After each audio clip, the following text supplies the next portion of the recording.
Kevin getting the Rattlers pumped up. Dominate your matchup. Dominate your opponent tonight. 60 minutes. I promise you, you come out and you play with that mindset. You're physical for 60 minutes. We're going to break them. They will submit to us by the end of the night. And we're going to be a 60-minute game. They got to worry about matching our intensity. It's going to be a physical game because we're going to make it a physical game. 60 minutes from the first play. Dominate your matchup. Dominate your opponent tonight. And we're going to play for a championship. Let's go.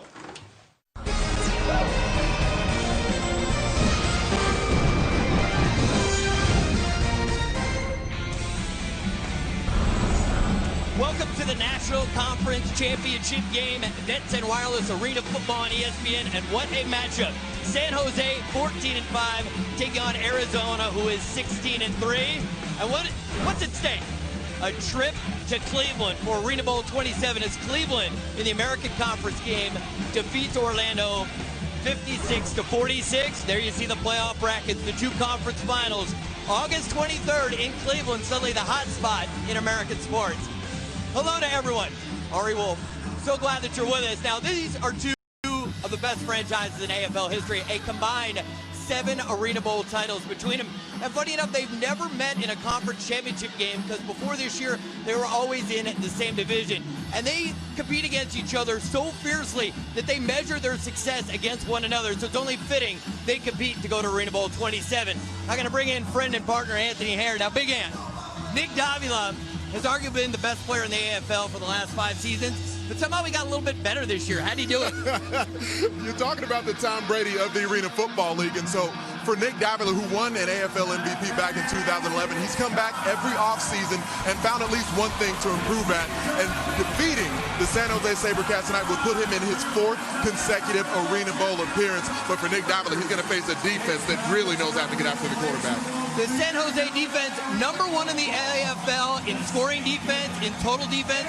They held their opponents to 40 points per game, and again, when they held them under 40, 12-0. Can they do it here in Arizona?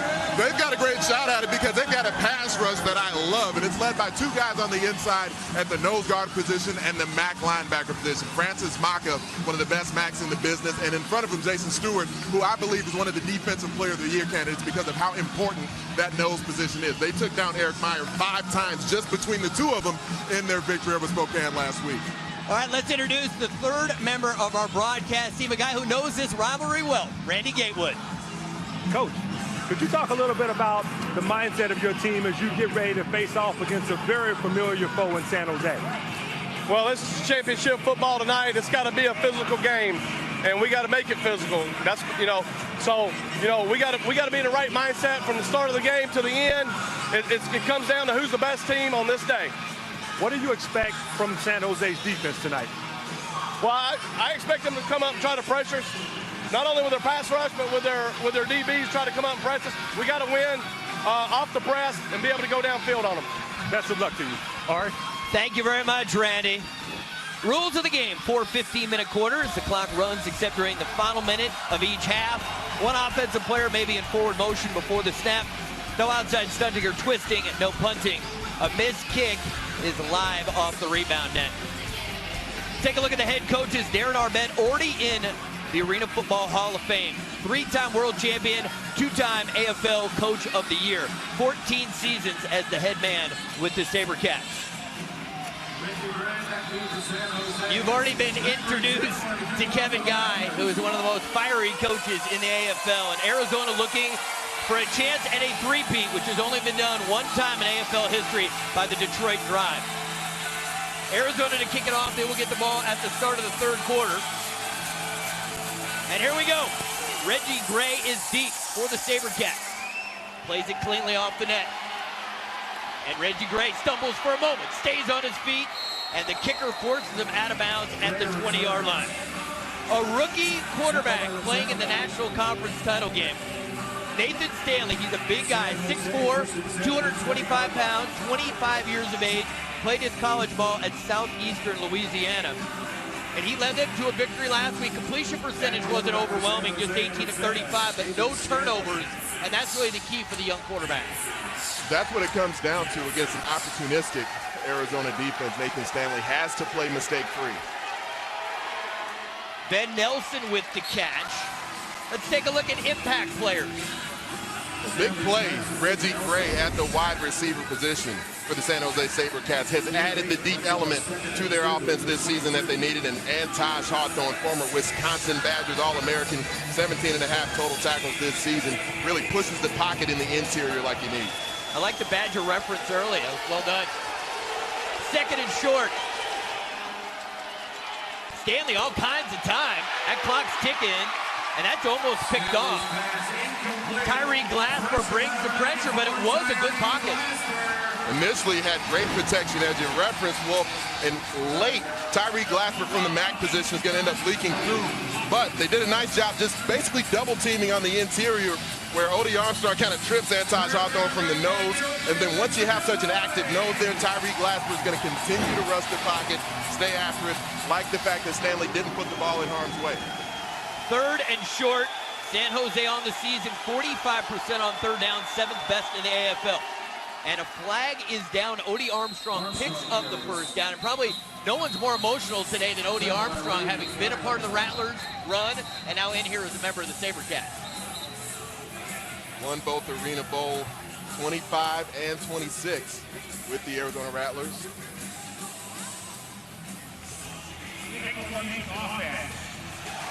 The tight end was covered by the wide receiver. Big jack, 5-yard penalty, third down. Dave Katai on the call there. His relationship with Nathan Stanley, getting the play call for his offensive coordinator, Omar Smith. So many relationships between these two teams. Omar Smith, former defensive coordinator, who won the last 2 Arena Bowls with Arizona as well. So you see San Jose plucking the talent from the 2-time defending champs. It's a rivalry that never ends, not even in the offseason. And Ben Nelson can't make the catch. SaberCats will go for it on 4th down.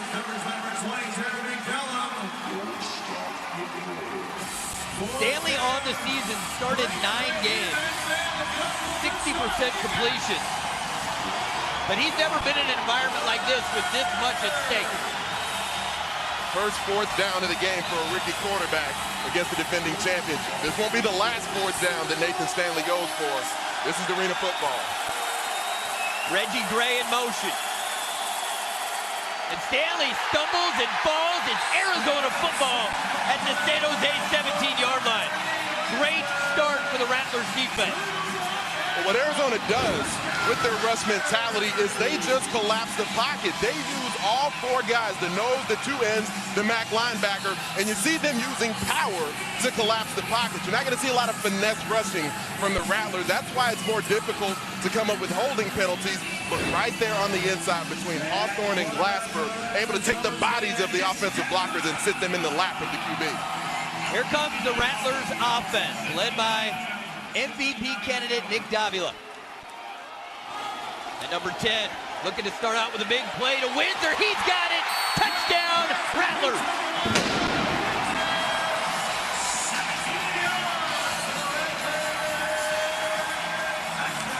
You couldn't script a better start for the Latin Laser in this Arizona Rattlers outfit. As Nick Davila drops back, he's looking the entire way at Rod Windsor. As Windsor comes in motion, he's going to work over the defensive back, Ken Fontenette. Starts towards the inside, knows the entire time that he's going to work back towards the corner, and that's a difficult position for Fontenette to be in.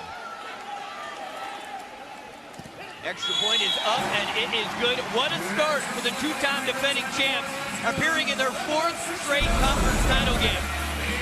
Nick Davila, the strike to Rod Windsor. Arizona on the board first, and the Latin Laser loves it.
brought to you by Net10 Wireless. No contract wireless on America's best network. ESPN's coverage of the Arena Football League continues Saturday, August 23rd with the 2014 Arena Bowl. Catch all the gridiron action as two teams leave it all on the field to capture the championship. 2014 Arena Bowl Saturday, August 23rd on ESPN. Game also available live on Watch ESPN. We know Cleveland is going to host Arena Bowl 27. Who will they play, Arizona or San Jose? It's the first time in 3 seasons the Arena Football League has returned to the Arena Bowl being hosted by the team with the best record. And not a good kick as it misses the rebound net. Now, Randy Gatewood downstairs, he is so intimately involved in this rivalry. You played your whole career for the Rattlers. You know this atmosphere. What does it feel like down there right now? Guys, you wouldn't believe it down here. The energy down here is super contagious. I played in this building plenty of times. It's loud.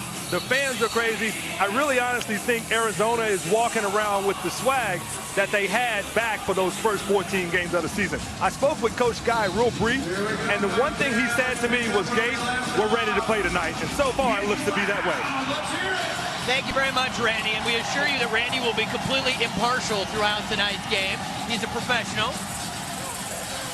So we'll see how Nathan Stanley reacts. A very tough opening series for the rookie quarterback. Stanley looking for Nelson, and it's picked off. Jeremy Kellum's got it, and Kellum all the way back to the 15-yard line. There was a flag right as the play started.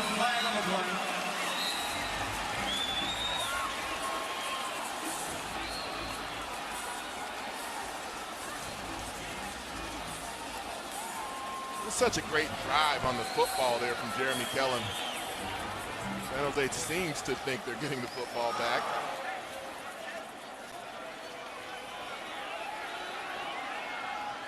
There are 2 fouls on the play. Illegal defense, Arizona. Stacking, lined up directly behind the defensive lineman. Offside to the high motion man on Arizona. That's penalty offset. Replay first down. Well, those penalties are big, bringing them off the board, but couldn't really ask for a better result there on a play where it's just a late pass from Nathan Stanley.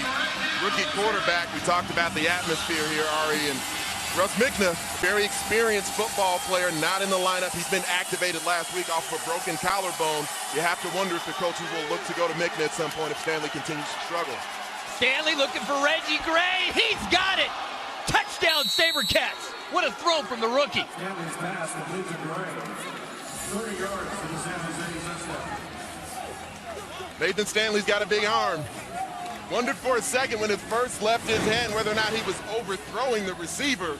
And then as you look downfield, you remember the receiver he's throwing to is big play.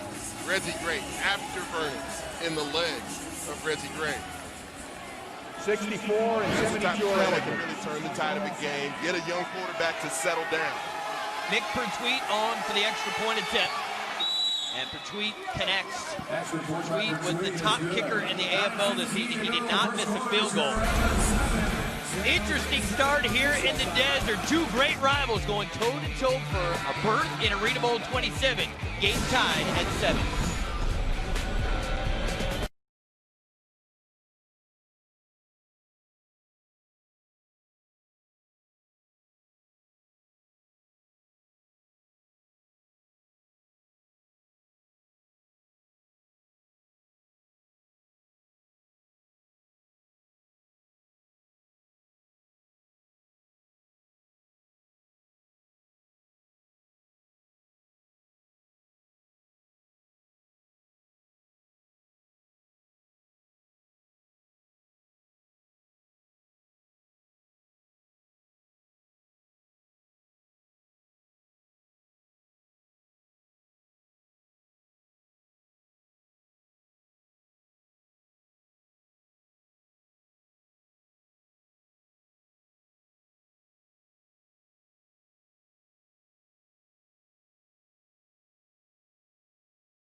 Welcome back to the Net 10 Wireless National Conference title game. Game tied at 7 Thursday. ESPN brings you Monday Night Football preseason coverage. Jaguars quarterback Chad Henne gets a chance to prove himself against Jay Cutler, Brandon Marshall, and the Bears' explosive defense. The Jaguars and the Bears Thursday, August 14th at 8 p.m. on ESPN, also available on Watch ESPN. Keith Brown waiting at a chance for a return. 45th meeting all time, and the other great rivalry in the AFL, the war on I-4, Tampa and Orlando, but these two teams have really become the premier rivalry, given how successful they've been in recent years. They've both been outstanding over the last few seasons, and if not for Arizona knocking San Jose out, they could have appeared in a couple of Arena Bowls. Keith Brown stays on his feet. Ken Fontenot forces him into the boards at the 12-yard line, and let's check it with Randy. Nathan, could you take us through that last touchdown pass? Just caught him in man-to-man. Reggie did a good job of selling his route. We protected up front and got a deep one on him. Was there anything going on during your pre-snap read to let you know you were going to go to Reggie? I just, right after snap, I knew it was going to be man by the way they lined up in that first couple seconds. And then once I knew Reggie's a man beater, that's what he does. Great job. Thank you. All right. Thank you, Randy. Thank you, Nathan. Arizona 1st and 10 from their own 12-yard line. Nick Davila, 1 attempt, 1 touchdown. Second completion, this time it's Kerry Reed, and he takes Cleavon Thomas with him to pick up a first down for Arizona. Now let's take a look at the Arizona season. And they started out in historic fashion, 14-0 in AFL record. Nick Davila setting team records for passing yards and passing touchdowns. And home sweet home here at the U.S. Airways Center, 39-5 since the 2011 season. Undefeated at home during the regular season. Losing 3 out of the last 4 games. Those losses were on the road. We heard Randy Gatewood talk about the swagger of the Arizona Rattlers, and part of that swag being lost when they lost. When they lost to the San Jose SaberCats, ending that 14-0 start that they had to the season. That was really the way they lost it, too. Yeah. It wasn't it would have been a close game. They played other close games, but that one at one point was 55-7, ended up 62-33. The confidence of a football team extremely important when you're entering postseason play. After such a great start, you won the last 2 Arena Bowls. For Arizona to be able to regain that confidence of a champion is key. Davila on the 3-step, right on time, Tyson Poots to the 6-yard line, and this offense is based on timing, and it worked beautifully there. The releases from the wide receivers have been outstanding early in this game. They've been finding ways because San Jose, the SaberCats, love to play press coverage. They love to smack the motion receiver, and they really haven't been as effective with it early in this ball game. The 3 releases on the initial completions for Davila. 1st and goal.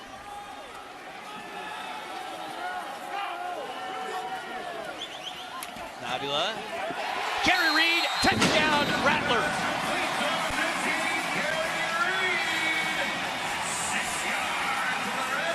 The pass itself wasn't nearly as simple as it looks because the read has to take place so quickly down here in the red zone.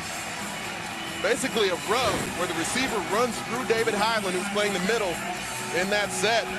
That allows Kerry Reed to come open. How do you like this start for Nick Davila, who we think is going to be the MVP of the league? 4 for 4, 50 yards, 2 touchdowns. Only had a 3rd touchdown. I mean, it's only been 2 drives, but if there's a way to have a 3rd touchdown, that's the only way Nick Davila could be starting hotter in this ball game. The heat of the Latin Laser so far can only be measured by the Kelvin scale. Yet another touchdown off the left paw of Nick Davila.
Arizona leads San Jose 14-7, 6 minutes and 17 seconds to go in the opening quarter. Anthony, when you think about Arizona and the chance at a three-peat in the modern era of arena football, will they go down arguably then, this group, as the greatest dynasty that we've seen to date in the AFL? I think you would definitely have to say the last 4 seasons would be the greatest stretch we've seen in the history of the Arena Football League. With the amount of teams in the league in the modern era, and with the fact that 3 seasons ago they lost in the Arena Bowl, so this would be the 4th consecutive year the Rattlers have made the Arena Bowl, win or lose. An ugly knuckleball, and the ball is dead if it hits off the boards in the backside of the end zone. Now, the last meeting between these two teams was in San Jose on June 27th. Arizona came in 14-0. But the SaberCats, it was their night. Arizona was heading into the bye week. I don't know, it seemed like maybe they just caught them at the right time, but they were up 55-7 and went on to win 62-33. The interesting thing, Ari, is coming out of that game, and you saw they were 14-0 going in, 2-3 in the game since then, and those 2 victories came at home, the 3 losses came on the road. Offense not as productive, but you anticipated because Arizona last season going into a late season bye got throttled by an opponent as well, but they weren't able to quickly turn the switch back on. Stanley from his own end zone gets it to Gray. Gray's got great speed, and he's very close to a first down. It appears it will be enough for a San Jose first down, 11 yards on the play for Reggie Gray. And the strike opportunities that this offense can take advantage of are really because of Reggie Gray. And Nathan Stanley's got a big enough arm to do it. What he's got to do is make sure he's reading the coverages properly throughout this game, because Arizona's not a team that's going to consistently show you just man-to-man coverage. They will mix in zones, and they disguise very well. Stanley, lots of time. Flag comes in, and Stanley simply gets rid of it.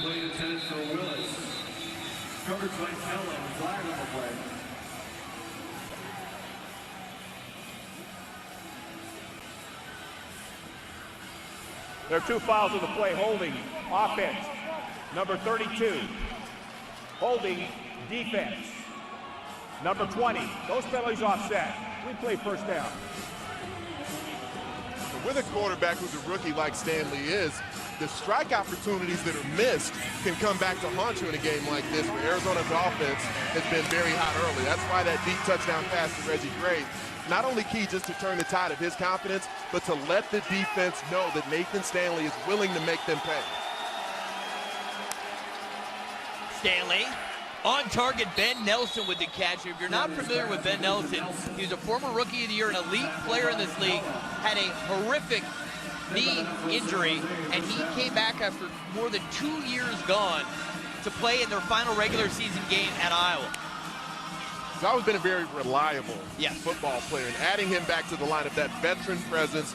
Talked to Coach Darren Arbett about it just before the game. He says that that leadership and the fact that you have that veteran presence, especially when you're dealing with a rookie quarterback, has boosted the offense. He still hasn't gotten into the end zone yet since he's come back, and that ball is picked off. Guess who? Kerry Reed.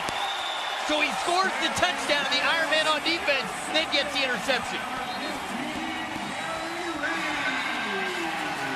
There's no way Nathan Stanley shouldn't have seen Kerry Reed here, former Michigan State Spartan. He's at the jack linebacker position. He'll start to work towards the lateral edge of the box, and then he sits right there knowing that Ben Nelson was working in behind him. This is an Iron Man at his best, because Kerry Reed, an effective wide receiver, also a great jack linebacker. You see him with the one-handed smash, going up into the air, skying and grabbing the football, taking yet another possession from this SaberCats offense. So the question is, when do we start the Russ Mikta watch? As Nick Davila, the lat laser throws, can Windsor get to it? Waiting for a signal, incomplete. We were blocked there by the near boards. I could not see whether or not Windsor had it. And then maybe it looks like they are calling the pass complete. I mean, just a great spin move to reverse pivot out of the pocket against a great pass rush. And I tell you what, Wolf, upon further review, I don't know if Kevin Guy's going to feel that this is worth the challenge, because it's definitely a completion.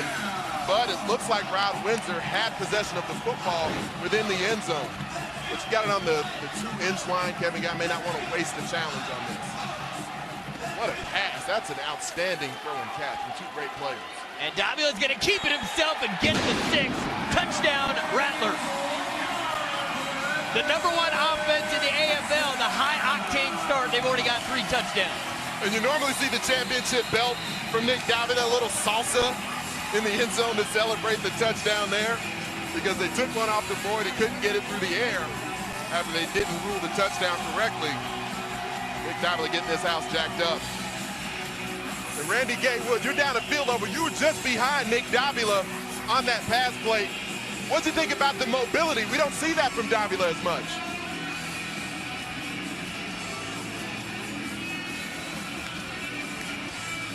We do not have Randy at the moment, so we'll take it back upstairs. We'll try to get to Randy just as soon as we can. Injured player on the field, and I believe that's Jason Stewart. And it is, and that guy is critical to the San Jose SaberCats. 12.5 sacks. That was #2 in the AFL this season. And he's the one who really can get that pressure on Nick up the middle, which can make Nick uncomfortable because it's a timing-based offense. 6 foot, 315 pounds is Jason Stewart in that position. The nose, to me, the quarterback position on offense, the nose position on defense, the 2 most vital singular positions. Stewart here in that zero technique. They just run a QB sneak, and so that entire offensive line just wedge blocks down. You see Stewart step laterally, and then a lot of bodies just in that mosh of and the massive humanity there just going to get tangled up. I have no idea if it's related, but he did injure his calf in the final regular season game in Iowa, and there was some concern he wouldn't be able to play against Spokane. Not only did he play, but he had 3.5 sacks. Now, the San Jose defense was the best in the AFL. Best in points allowed, total yards, defending the pass, and second in sacks. The Big Ant, their magic number has been 40 or below. They're 12-0. They're already giving up 20 for having 21 points. We've still got time in the first quarter. It doesn't seem like a shootout is the way to go against the Rattlers. Especially when one of the quarterbacks is Nick Davila and the other one, Nathan Stanley for San Jose, is a rookie QB. I think early on, the atmosphere here may be getting to Nathan Stanley. We'll see how the coaches handle this as the game progresses. For the latest news, scores, and inside information, log on to arenafootball.com. Whether you want to chat with fellow Arena fans or just check on the very latest league standings or stats, arenafootball.com is where it's at. And there'll be so much on that website in the lead up to Arena Bowl 27. You're going to want to get on there daily. There's going to be an announcement of all kinds of postseason awards, things that are going to be happening in Cleveland the week of the Arena Bowl. So arenafootball.com be a much visited spot on the web in the next 2 weeks. This way Jason Stewart's being taken off the field does not bode well for the SaberCats. And Coach Darren Arbett calls Jason Stewart the warden because of the way that he leads not only the defensive front, but the entire football team. You really want your linemen, especially the guys who play angry like Jason Stewart does, to be the verbal and emotional leaders on a football team. So this not only tangibly the loss of a guy with 12.5 sacks who's one of the candidates for Defensive Player of the Year in the Arena Football League, but the loss of a leader who you really need in an environment like this in the National Conference Championship game. So this huge for the SaberCats. For as much as this has gone better than they could have scripted it for Arizona, this has been an absolute nightmare for San Jose with the exception of the 1 touchdown pass. And, you know, Darren Arbett's won 3 Arena Bowls. He's been in the big moments on the big stages in the past. And so for him, part of the decision from a personnel standpoint, as we're starting to get into here, with a veteran like Russ Mickna on the bench, Mickna coming off of a broken collarbone, part of the question is, well, how healthy is Russ Mickna? For me, I've played and coached professional football here. If the guy's on the roster, then you would anticipate that the staff, the organization believes he's healthy enough to enter this ball game. And so that's part of what will enter the head of Darren Arbett as the game progresses. Should they, will they enter Russ Mickna into the lineup? So the question is Nathan Stanley going to play the entire game at quarterback for San Jose? Mickna's played in a lot of big games, and Nathan Stanley has got to feel the pressure right now, because if he doesn't succeed in the next couple drives, it's really going to open up the decision about whether or not to go to Mickna. Nathan Stanley is certainly, I believe, between the two, a more physically gifted passer. He's a very gritty guy. He's a rookie. willing to attempt the big shot, as we saw here early in the game to Reggie Gray. But he's had his share of mistakes here early in the game. They got stopped on the initial drive of the game, and then here throwing the interception to Kerry Reed, where it's an outstanding play from the Jack linebacker, but the pass was inaccurate anyway. I mean, he really wasn't throwing the football to where Ben Nelson was within the zone that was being played by the Arizona Rattlers. Do you think sort of just the pressure at what's at stake, because that has to be a touch throw over the Jack linebacker, which kind of makes you have to relax your body a bit at quarterback? Do you think that the anxiety of this moment makes the quarterback kind of want to throw it more quickly when he really needs to set himself and put some loft on it? Well, it certainly could, and in that scenario, if he would have gotten the ball out of his hands a little more quickly, he could have completed it to Ben Nelson before he continued to drag across into the area where Stanley ended up throwing the football late. Really about trusting your eyes, especially as a young quarterback. Reggie Gray plays it cleanly. They can use a big play on special teams. And Reggie Gray up to the 17-yard line. Tyson Poots with the tackle. 22 yards on the play, and just like that, a change has been made at the quarterback position. Russ Mikna comes in. We're still in the first quarter. Do you agree with this decision? I do. I've said it on the air on CBS Sports Network and past broadcasts. We've discussed the San Jose SaberCats. I believe between the two signal callers, Nathan Stanley has played well for a rookie, but the SaberCats, every season, this organization thinks Arena Bowl, and Russ Mikna between the two is the quarterback that gives them that opportunity. 1st and 10, the lefty under center. Played the bulk of his career for the Chicago Rush. And Willis just a few yards on 1st down. Now Mikna broke his collarbone. This is his first action since he broke his collarbone right here at Arizona. I just feel like if for some reason he gets hurt, then trying to go back to Nathan Stanley, is Nathan going to have any confidence left? Well, he wasn't playing well enough for his confidence to matter at that point, so I think you can't let this game get out of hand too early. It's arena football. It's never over, but you don't want to get down 3-4 scores early in this contest. Mikna all day to throw, and he'll just go down.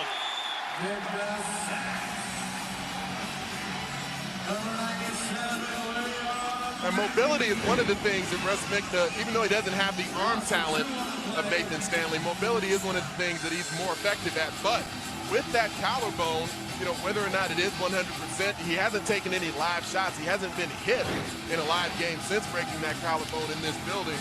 And so the mobility, he's not going to take off and run for yardage, but to be able to move the pocket will still be key. 3rd down. Mikna throws, and that's his favorite target. They both played together at Western Illinois. And let's get a report from the field from Randy Gatewood. Guys, two things going on down here. Jason Stewart does have a left leg injury. He is questionable to return. I also had a chance to speak with Coach Arvett, real brief. They pulled Stanley just because Mikna's a veteran, 2 series down, wanted to see if he can jumpstart the offense. Guys? 7th year in the Arena Football League for Russ Mikna. He's been in these big games. Looking for Gray. That hits off the iron, and boy, does he catch a break. That ricochets into the stands. The first quarter complete in the desert, and through 15 minutes, Arizona playing like the 2-time defending champions as they lead San Jose 21-7. Do not go anywhere. Net 10 Wireless, Arena Football on ESPN, coming back to the desert.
Arizona leads San Jose 21-7, about to start the second quarter, but this is a very special moment about to occur.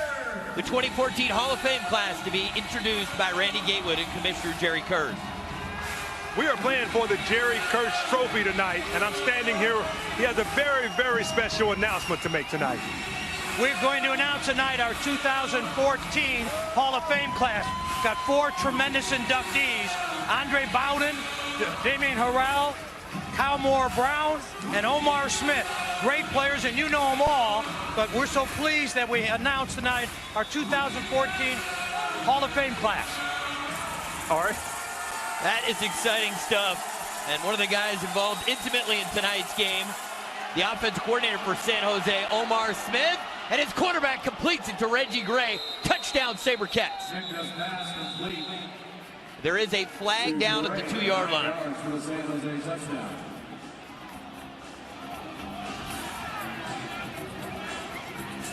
Illegal defense.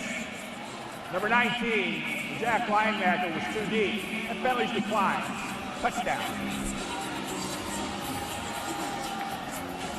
Russ Mick has been throwing passes to Reggie Gray for a long time. They both go back to their days at Western Illinois. He did big plays for the Leathernecks in college. Yeah, that's like his security blanket. So while Reggie Gray is only 5'10", what makes him great in the red zone, especially with these big rounded end zones, is the way that he can run away from coverage. And you'll see Reggie Gray, as he works in high motion, takes time to develop and then work all the way back across the back corner of the end zone. Russ Mickner able to just slide the pocket, stays calm, delivers a very accurate pass to Gray. That's the type of pass that puts a lot of torque on that shoulder area. So even though it wasn't something he took a hit on, but to be rolling out of the pocket and have to turn your shoulders to deliver a football with that level of velocity and force, really puts some pressure on the collarbone. So early returns, I would say Russ Mickner looks good. And I watched him as he walked off to see if he did anything with his body to kind of check himself. Nothing. Seems like he felt good out there. And he was active in their opening round victory in the quarterfinals against Spokane last week. They didn't need to bring Russ Mickner into the game against the Shock because San Jose was so dominant against Spokane. So Nathan Stanley only lasted 2 series. Check that, it was 3 series. The first one they were stopped on downs, then the touchdown, and then the interception and the onside kick. It's going to be Arizona football. Do you agree with going for the onside already? Well, what it says to me is that they like their chances of defending the short field better than they do defending the long field. I'll be curious to see whether or not they continue to go with that strategy, because they haven't shown any signs of stopping the Arizona offense early in this game. And so in arena football, you have these contests where you're going score for score. And so at some point, San Jose has to make that possession back up. Kerry Reed in motion. Davila on time. Catch is made by Kerry Reed, who's had a great first half. And let's go to Randy. There we go, buddy. Into the game. Take us through that first touchdown pass. You know, they came down and played us tight, and we ran a route that we expected to get open, and Reggie did a great job of selling it and getting open. As you entered the game tonight, what was your mentality? What was your thought as you was getting ready to walk into that game? You know, I'm excited to be back out there. That's all. It's been a long time since I got to be out there and playing, and this is what I'm here for, is to get to play in this game, and so that's what we're going to go do. Sounds like a plan. All right. Sounds like a very confident Russ Mickner, and Ken Fontenot knocks that ball into the third row. Great defense from a guy his coach said is playing the best football of his career. And that's where the spacing here down in the red zone comes into effect. And that's the point I was making about defending the short field. This is where the defensive back, it's easier to cover ground because now you've got those back walls, and they're only 8 yards deep in the end zone, working its extra defenders for you. And so as big as these receivers are, you want Nick Davila to be able to put some more air under the football. First incompletion of the game for Nick Davila. 3rd and short. 5-step for Davila, throws, Kerry Reed's got it, touchdown Rattlers.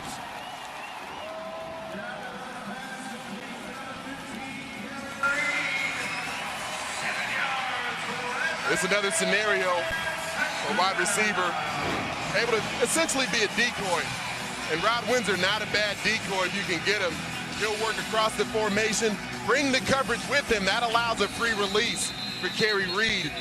Basically running just a quick, oh, there's a challenge down on the field of play. Red laundry. So it's time for the Net 10 Wireless call to the booth, and you're going to see the most transparent replay in all of sports. Dave Kataya will talk to our producer. The ruling of field of a touchdown is being challenged by San Jose. The play is under further review. And as we watch this replay, things to keep in mind. Clean possession of the football, obviously the first thing that they'll be looking at. It did look like a clean catch. In the Arena Football League, only 1 foot necessary and bound here, similar to the college game. As Kerry Reed makes the grab, looks to me like there's 2 clean feet, but did he maintain possession, complete the process of the catch? That'll be the question. And it'll be hard to have a look from the tunnel. We're looking for 2 things. We're looking for a foot down in bounds, and also that he maintained possession of the ball before contact with the wall. So let's take a look at this. All right, we're going to see if he has possession first. All right, that's possession.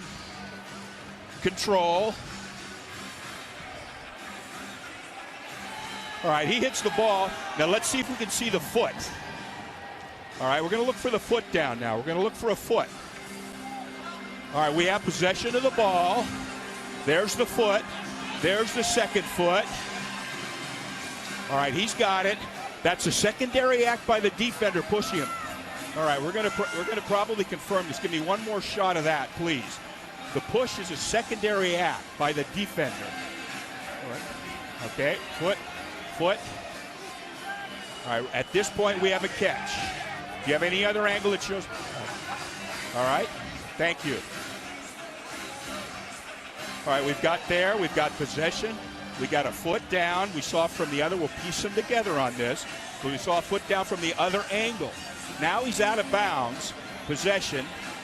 All right, he hits the wall. This is going to be a completion. We're going to confirm the call. That's so great. And Dave Kataya does this for ESPN consistently throughout the college football season, where he's the replay expert that the network uses throughout the fall. We get to hear him live in action. The ruling on the field of a touchdown has been confirmed.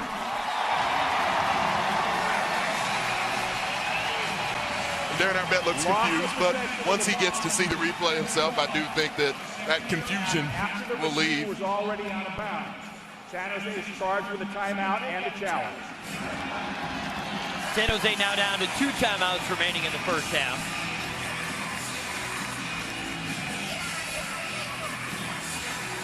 Darren Arbet looks disappointed with the call, understandably so, but he doesn't have the advent of a replay monitor to look at himself. Craig Rattlers on for the extra point attempt.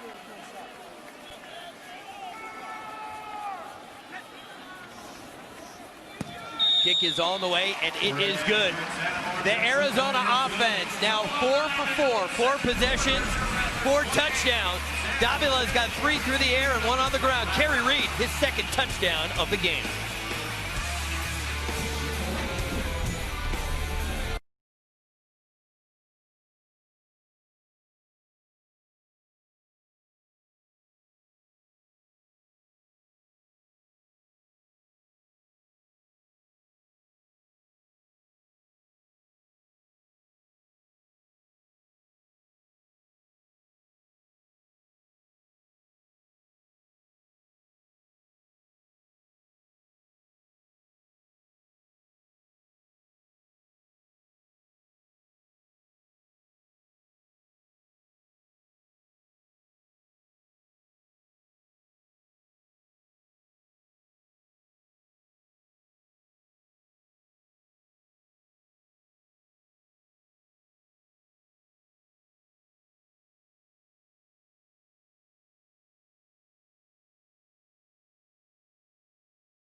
Net 10 Wireless National Conference Final. Arizona leads San Jose 28-14.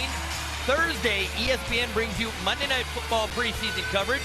Jaguars quarterback Chad Henne gets a chance to prove himself against Jay Cutler, Brandon Marshall, and the Bears' explosive offense. The Jaguars and Bears Thursday, August 14th at 8 on ESPN. Game also available live on Watch ESPN. When Reggie Gray has been consistently used as a kick returner, he's been one of the best in the business. In the final game of the regular season, he had his first kickoff return for a touchdown this season. And Reggie Gray dancing and gets into Rattler territory. Let's go back to last week. The defense simply was too good. And they took it to Eric Meyer, the reigning AFL MVP. And when you talk about a team that was hot heading into postseason play, Spokane was one of the teams that defeated Arizona late in the regular season after the Rattlers came off of the loss they had against San Jose. And Spokane, with Eric Meyer back in the lineup, looked like as good a bet as any to try and compete for an Arena Bowl. They were scoreless in the first half at San Jose, which is hard to believe. Mikna throws and Ben Nelson makes the catch. It'll be 1st and goal at the 9-yard line. That ball didn't look particularly good coming out, but it was on target. Russ Mikna's never had a big arm, and that's the thing about the Arena Football League, where, you know, a guy like Nick Davila, who's been so great over his 5 seasons in the AFL, well, why isn't he playing outdoors in the NFL? You don't have that big field arm where the field is so much wider and more vast in the NFL game. So you can get away with not having level of arm strength in the AFL, but you have to be precise. Mikna pump fake, feeling pressure, and gets rid of it. And again, playing in his first game since breaking his collarbone right here at the U.S. Airways Center. So he really has got to avoid taking hits. Now let's watch right here as the defensive end ends up creating a short corner. What to look for, but initially where Pittman works into the edge blocker, snatches him away, and that's what Marcus Pittman is great at. At 6'5", 290 pounds, he can get into the pads of an offensive lineman and then use the force of the lineman against him. 2nd and goal. Dominique Curry in motion. He's a big target in the red zone. And he's open, has the football, touchdown, SaberCats. 9 yards from the San Jose touchdown. At 6'3", 230 pounds, they try to smack the motion as Dominic Curry comes around, but he's just too big, too physical, too violent with the release at the line of scrimmage against Keith Brown. So Brown great in the speed turn, great out in space. He can run with Dominic Curry all day, but right there in the confined spaces, that's where physicality comes into play. Nick Pertwee, extra point is good. Now, Dominique Curry is essentially the Chris Carter of the AFL. All he does is catch touchdowns.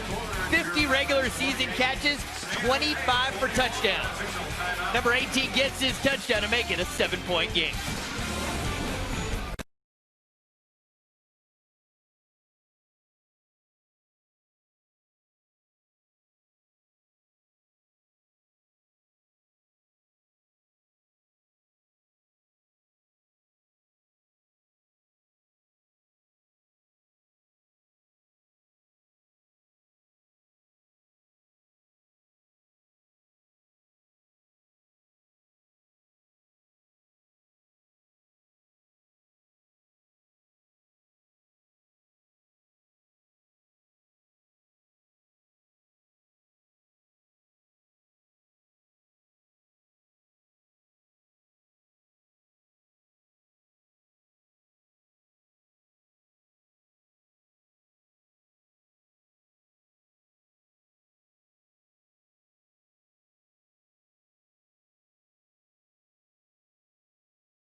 28-21, Arizona in front. ESPN's coverage of the Arena Football League continues Saturday, August 23rd with Arena Bowl 27.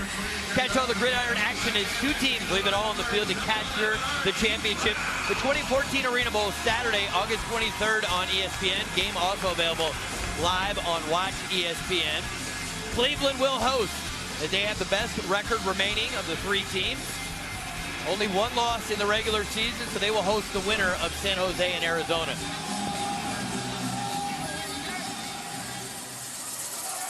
Keith Brown on the return. Brown on the return. Tackled by Nelson. Throughout tonight's game, Nick Davila, the Latin laser, has been on point repeatedly. This SaberCats defense that looked so outstanding just a week ago against the reigning AFL MVP and Eric Meyer just hasn't been able to solve the puzzle of Nick Davila in tonight's game.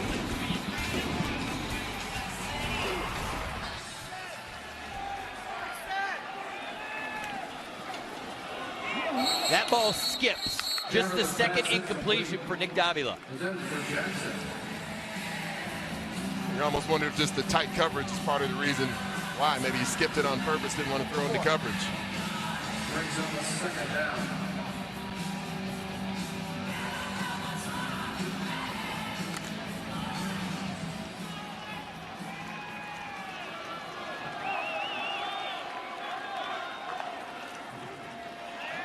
Davila up the sideline looking for Winter. Can't come up with it. Ken Fontanet, great coverage. There is a flag on the play.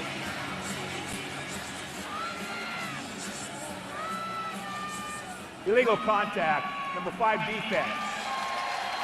The defender initiated contact more than 5 yards downfield. That's a 5-yard penalty. It's also an automatic first down. There's the ball's in flight. So I can't find that. Barely got into the pads of Rod Windsor. Didn't really see it there late. 1st and 10. Rattler offense has not been stopped in the first half. 4 for 4. Davila, and it's Chris Jackson making the catch. All right, we're going to set up live audio for you. You're going to get to hear Kevin Guy give the play call to his quarterback. I like it. I like it. What formation? Let's go right, Z short, okay? 70.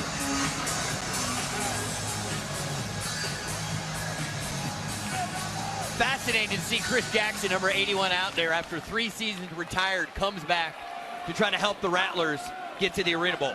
He's in motion. And they set up the screen, and Sykes almost picks it off. It's still caught by Arizona. Cornelius Dixon with the catch.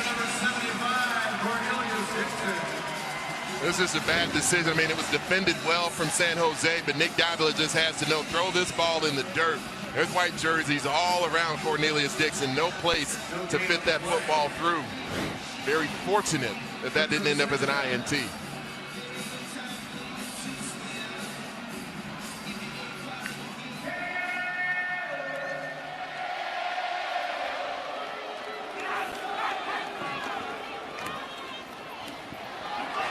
Nick Davila throws, and Chris Jackson with the catch. Randy Gatewood, you spent a lot of time playing against Chris Jackson. What are your thoughts on his return? You know what? I had a chance to speak to him before the game. He's excited about the opportunity. He's in great shape. He was running routes. He looked awesome. So look for him tonight. If he does score a touchdown tonight, he's going to do something special. And when that happens, we'll come back to it. I like the tease there, Randy. Foreshadowing there from the Hall of Famer Randy Gatewood. And really, Chris Jackson's in there because he's so good in the red zone. And that's where they are right now. And they got 2 guys on him, so Poots is open, and he's in. Touchdown, Rattlers.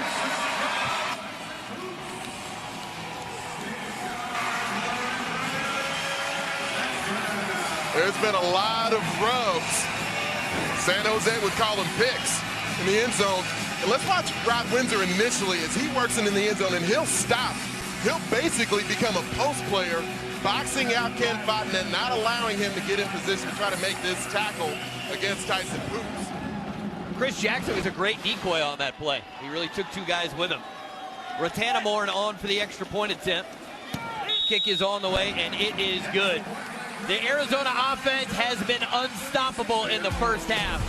5 possessions, 5 touchdowns. They lead 35-21 as Poots gets into the end zone for the Rattlers.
Net 10 Wireless National Conference Final. Arizona leads San Jose 35-21. 5:36 to go until halftime. Reggie Gray is deep. He's been pretty good off the net so far in this game.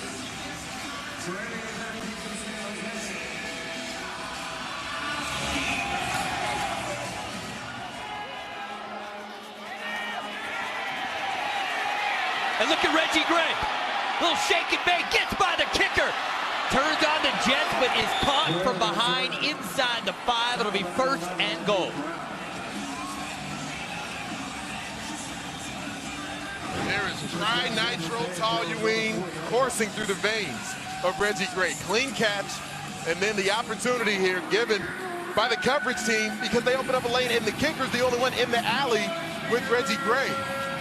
Rattlers just does enough to slow him up, and that puts Arkeith Brown in position to just barely run down. Big play, Reggie Gray. And Reggie Gray leaving the lineup at this point after getting sort of dragged down by Brown awkwardly. Again, 18 is the target to watch here. He's in motion. They'll keep it on the ground with Odie Armstrong. And Odie can't cut it back. Stuffed at the line of scrimmage. And let's go to Randy Gatewood. Here with Nick Davila. Everything you touched have turned to gold tonight. Speak a little bit about the flow of the offense and what you're seeing out there. Well, you know, first of all, the offensive line is doing an outstanding job protecting for me. It starts right there.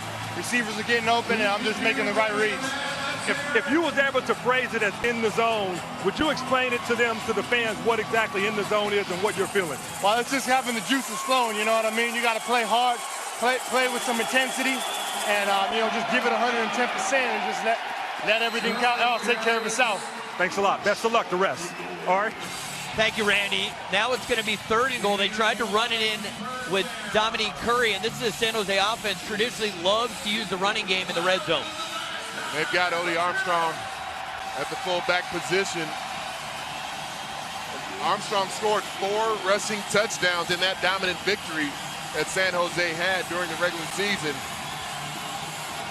And he had 2 last week in the opening round playoff win.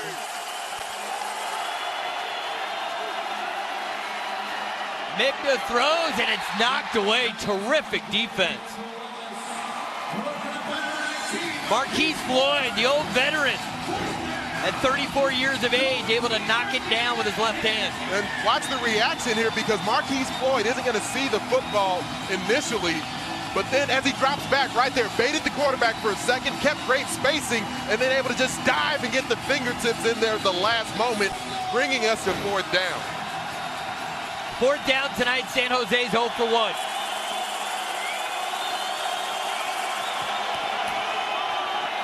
Mikna buying time, and Curry's tackled, and Gray gets the touchdown. Wow. There is a flag down, and I think it's going to be either interference or holding on the defense. It's such tough duty on a defensive back. It's Dominic Curry. I talked about how big he is. Holding defense. Number 19. That penalty's declined. Touchdown. Marquise Floyd has 230 pounds of force working at him in the end zone. And Dominic Curry, and then as Curry basically used a little nudge to try to push off, then Floyd ends up holding. So the flag came in, but they had already completed the ball to Reggie Gray. Not a good snap, but Willis able to get it down, and the extra point is good for Nick Pertwee. Now, these two teams have actually met in 2 Arena Bowls, and that was back when the rules were different, Big Ant. The top-seeded teams kept getting reseeded in every round of the playoffs, and San Jose 2-0 in Arena Bowl history against the Rattlers. Mark Reed versus Cedric Bonner. I mean, 2 of the all-time greats. Ced Bonner, our broadcast partner and friend, already in the Hall of Fame. Reed hasn't been retired long enough, but the time they met in 2004 was the more competitive game. Oh, it was one of the great Arena Bowls I've been fortunate enough to attend. That was an awesome game. And so these two franchises, we've touched on it throughout the half here, 2 of the greats, not just this rivalry itself, but 2 of the great championship franchises in AFL history. And the other thing is the consistency of the franchises, is that they always seem to be winning, and their ownership and their front office and their coaches are so committed to putting a good product on the field every season. And when you look at even just the coaching staff, as you referenced there, I mean, Kevin Guy, 2-time defending champ here with the Arizona Rattlers, won the last 2 Arena Bowls as a head coach. He was on staff with Darren Arvett in San Jose, worked under Darren Arvett, and has now branched off and started his own legacy as a head coach. And it's some legacy. I mean, as it stands now, he'd be a first ballot Hall of Famer right now. Onside kick. Arizona touches it. Waiting for the official signal, but I think it's going to be San Jose football. And it is. I don't see any laundry on the field. The last thing you tell the coverage team in an onside is don't be offside. In that position, Tyree Glasper tried to avoid the football, and it's hard on the front line when you're going through trying to make a block, and then to the last second the football kicks in your direction. It's tough duty on Tyree Glasper to try to avoid the ball. He's not trying to field it there. Give a lot of credit to San Jose for staying composed, down multiple scores in a hostile environment. They have a chance to tie the game here on this drive. Bet Nelson with the catch. All kinds of green turf in front of him. And he gets it near midfield. There's a difference in the execution at the quarterback position because we saw Kerry Reed pick off Nathan Stanley in the first half. Here's Reed working from the jack. He's going to work across, but Russ Mikna has the patience to wait and allow Ben Nelson to work through the zone and appear open. And so that patience from Russ Mikna allows the pass to be complete as opposed to throwing into traffic as we saw Stanley do. And Mikna has been very accurate, only 3 incompletions, and he's thrown 3 touchdowns coming off the bench. Flag is down, and that is picked off, and it's Marquise Floyd. Marquise Floyd, who led the Arena Football League in interceptions this season with 13. He also had one last week in the playoffs. I'm pretty sure this play is going to stand for Arizona's defense. Number 54, right on the interior. As Tyree Glasper, he brings it downhill so great from the MAC position. But right there, as he rushes into the A-gap, he's just working against Odie Armstrong as a fullback. Armstrong gets a little bit of cloth. That's where the holding call comes in. Didn't matter anyway because the INT had been made by Marquise Floyd on the back end. Now we start clock watching. Now the play clock is winding down here, but they have to get a play off before the 1-minute warning. And Davila will hustle them up to the line. It's at 1. Davila gets it off, throws off his back foot, and it's incomplete. So we've now come to the 1-minute warning. In a game for a few moments, looked like it might turn into a blowout. San Jose has fought their way back into it. Arizona, though, with the football, and a 1-touchdown lead.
Here into the ESPN studios, joined by LA Kiss head coach and Arena Football Hall of Famer Bob McMillan. At halftime, we'll break down first half action of the game you're watching. Also look ahead to the second half, as well as the highlights and reaction from the conference championship game earlier today. Let's go back to Phoenix. Ari Wolf and the guys. We'll see you at halftime.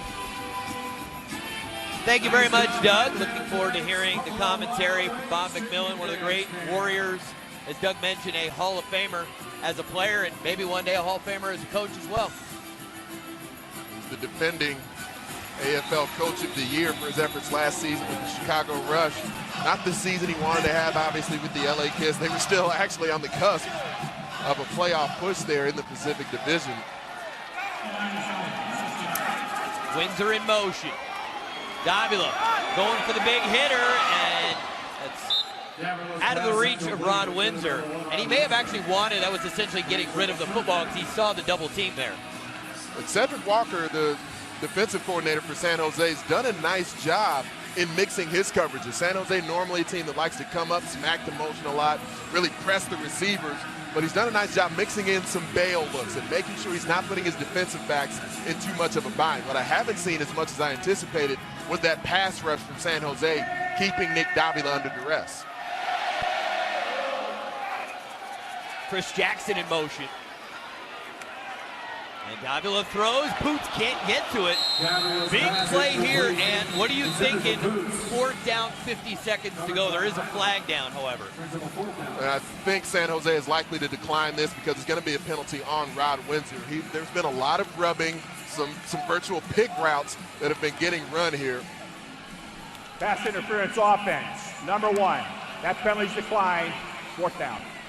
So you can use Rod Windsor as a decoy. You can use him as a guy who's going to box out wide receivers. But eventually, the officials are going to catch you. This ends up being a swing pass. Tyson Boots comes open. Inaccurate ball from Nick Davila, but a good call from the back judge there, throwing the flag as Rod Windsor runs a pick play.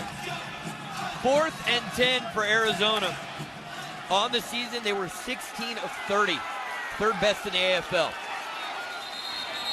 And before the play, we've got whistles.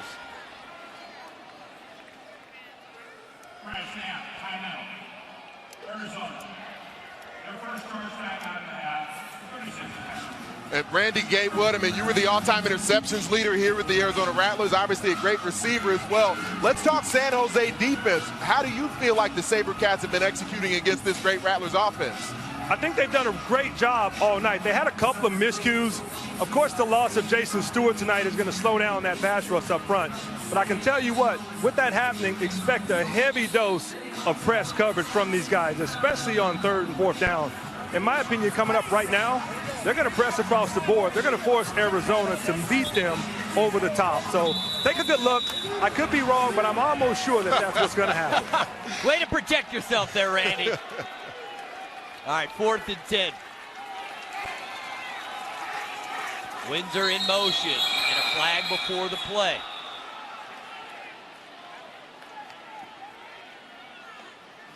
Half ball start offense. Number 68, penalties after this is a goal. 4th down. Coming up at the half, LA Kiss head coach Bob McMillan in studio with Doug Kazarian back in Bristol, and Cleveland rocks. That's been a big theme of late. Johnny Manziel had his debut last night, looked very good. LeBron's back in Cleveland, and the Gladiators will host Arena Bowl 27. Cleveland has turned in to an outstanding sports town. It's always been great for fandom in the city of Cleveland, but now they've got a lot to root for. Just a remarkable season for the Cleveland Gladiators. Just one loss. They will be 19-1 heading into Arena Bowl 27. On 4th down, Davila gets rid of it, and it's caught, and it's Ron Windsor in that big body. He just boxes out Fontanet to get the football. And Francis Maka, the MAC, won clean on a rush, but it doesn't matter if the football's out of the hands of a quarterback this quickly. And that allows Nick Davila, as he gets the football out of his hands, he throws it so accurately, and so even though he can tell that a great pass rush is bearing down on him, he just slightly leans away from that rush, gives himself a window to deliver a great pass to Ron Windsor. Now Arizona uses the timeout here because the clock was continuing to run, and Kevin Guy wants to have more time for his team to work it down the field. Earlier today, the first conference championship game from the American Conference. Orlando had upset Pittsburgh, went in with a lot of confidence to Cleveland, and like so many other teams, leaves Cleveland with a loss.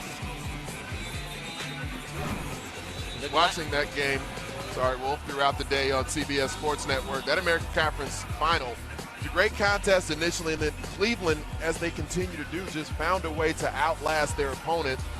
And there's a level of patience that it takes, and we're seeing that play out in this game as well. When you get down by a possession or two because of a key turnover, you have to find a way to make that up if your defense comes up with it or you get back on special teams. Jackson in motion, he's got a step, and the football. It'll be 1st and goal for Arizona. Jackson, 2-time AFL Offensive Player of the Year, won his lone Arena Bowl title with the Philadelphia Soul in 2008, his first game back in 3 seasons. The release is what really makes it happen. You saw the stutter there at the line of scrimmage, and as he works his way through so cleanly, not impeded, and so the clean release allows a clean window for Nick Davila to deliver the football through, and he was one of the 10 finalists, for the Arena Football Hall of Fame. Now the clock starts back over for Chris Jackson on whether or not he will end up making the Hall of Fame one day. There's a flag on the play. They have to be out of the league for at least 3 full seasons, and so this game today, still during the 3rd season of Chris Jackson's time out of the AFL. I asked Chris Jackson about that late in the week when it was announced publicly that he was on the roster. I said, how do you feel about maybe losing your opportunity to get in the Hall of Fame right now? And he said, hey, butterthing, just wanted to come back and play. He's like, I'd rather have another ring, and I can get it in 3 years. Because he certainly, I'm fortunate enough to at least be on the advisory board. I mean, he's got the numbers and the stats and the title. He's certainly a great candidate to be a Hall of Famer. Davila throws, and it's knocked up in the air, and it's incomplete.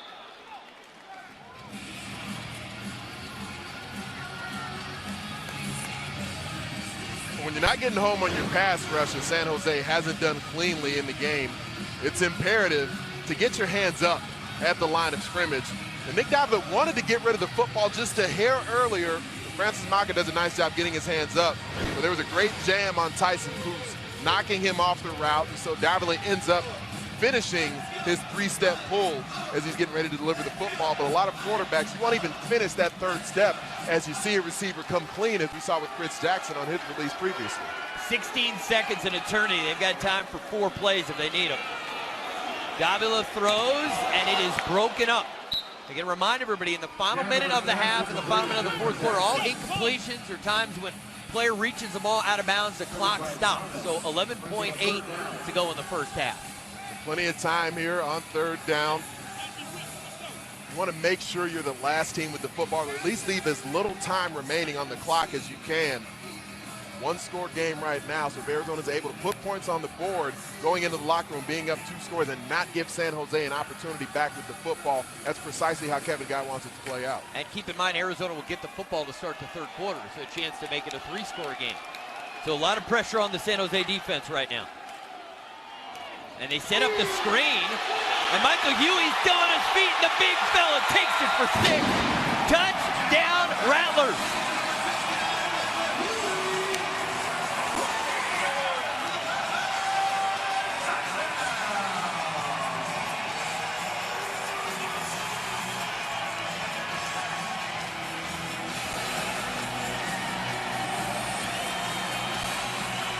He's no stranger to the end zone, Big Ant. His 4th touchdown of the season, the first one of the postseason. I know how happy those plays make you. See the smile on my face. Yes. Ratanamore on for the extra point attempt. And the kick is good. And Arizona has already eclipsed 40 points in the first half. They've surpassed that magical number for the San Jose defense.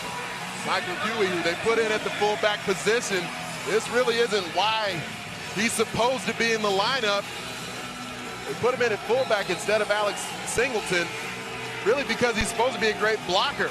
But to see him there, leaping over defenders at 320 pounds, the former Texas Longhorn, getting into the paint.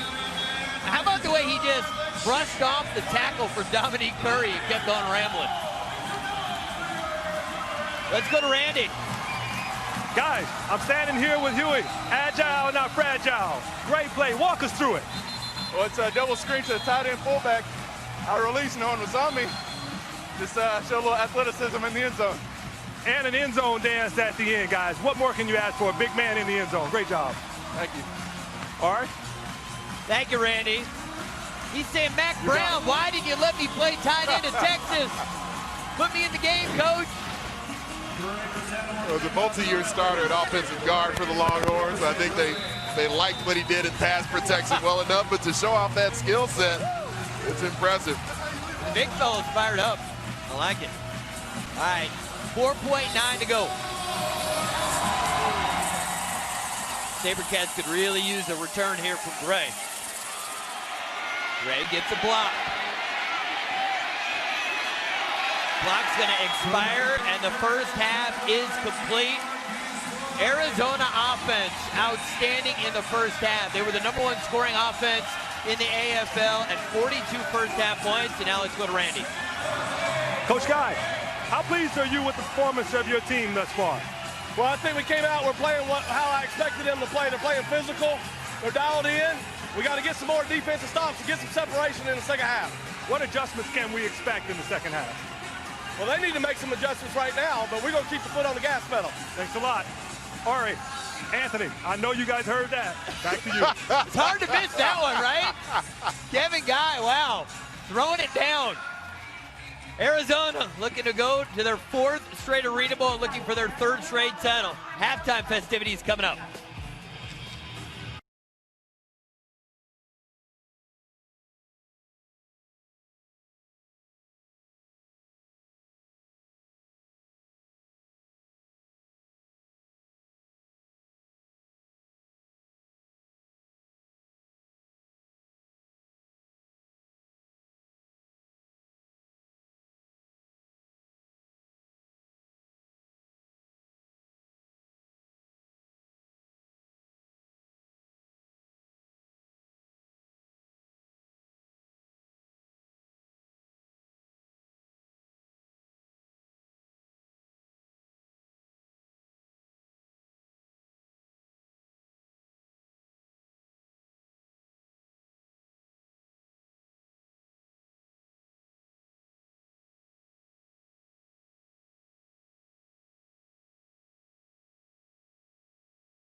We've gone to the break. Nick Davila finds Rod Windsor. Davila accounted for 6 touchdowns,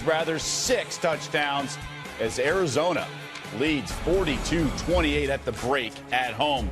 We will break down the first half momentarily, but we have a special guest, the coach of the LA Kiss, Hall of Famer Bob McMillin, in the house, a man who has won 3 Arena Bowls. Welcome into the ESPN Halftime Report. I am Doug Kazarian, joined by Bob McMillin. Obviously, you want to be playing in this game, but let's talk more about the Kiss. We'll break down the first half action momentarily. 3-15 expansion season, first season. What were your thoughts on this year? Oh, we had a lot of blast out there. An expansion team. We wanted more success on the football field, but just to come out there and see the fan support that we had. We had over 8,000 season tickets sold, about 11,000 to 12,000 in the arena every week. So we brought professional football back to LA, and that's what they wanted to do. And having Gene Simmons and Paul Stanley as your owners is great. And then on top of it, we got a TV show coming out on AMC starting Tuesday, August 12th, that we're excited about. Let's talk more about your owners. I know back in the day you were a big fan, wearing your acid wash jeans of both those guys. But what was it like having the Gene Simmons and Paul Stanley as your owners? Meeting those guys for the first time, everything was surreal. I mean, to be able to listen to these guys when you were a child, and all of a sudden they're your bosses one day, it was like crazy. But they're regular guys. They're very football friendly. They love the Arena Football League, and that's why they bought into the league. You were saying they're very involved too. They are very involved. They do anything they can to help promote not only the Arena Football League but the LA Kiss. And they're great guys to work for. They're very passionate about winning out there, and I have to do my job next year to become get them the success they want. And you got a bass lesson out of it, right? Absolutely. Gene. I guess those are the perks I get. Right. Gene taught me a little bit of bass. Didn't do very good, but I think if it was the other side of things and he came to the football side, I think he'd struggle also. Well, if you're going to learn from someone, it's not a bad guy to learn from. Exactly. Gene Simmons. All right, we're at halftime of our game right now, but earlier today, Cleveland facing Orlando with the right to go to the Arena Bowl on the line. Let's take a look. Gladiators, little tempers flaring before the game with the Orlando Predators. Bernard Morris finds Gerald Young. Yeah, I mean, it's just, Gerald runs a nice post pad in there. Austin, Bernard Morris puts up a nice ball up there, and he goes underneath and catches it. Orlando would tie the game at 7. Huge swing here. Orlando about to tie it.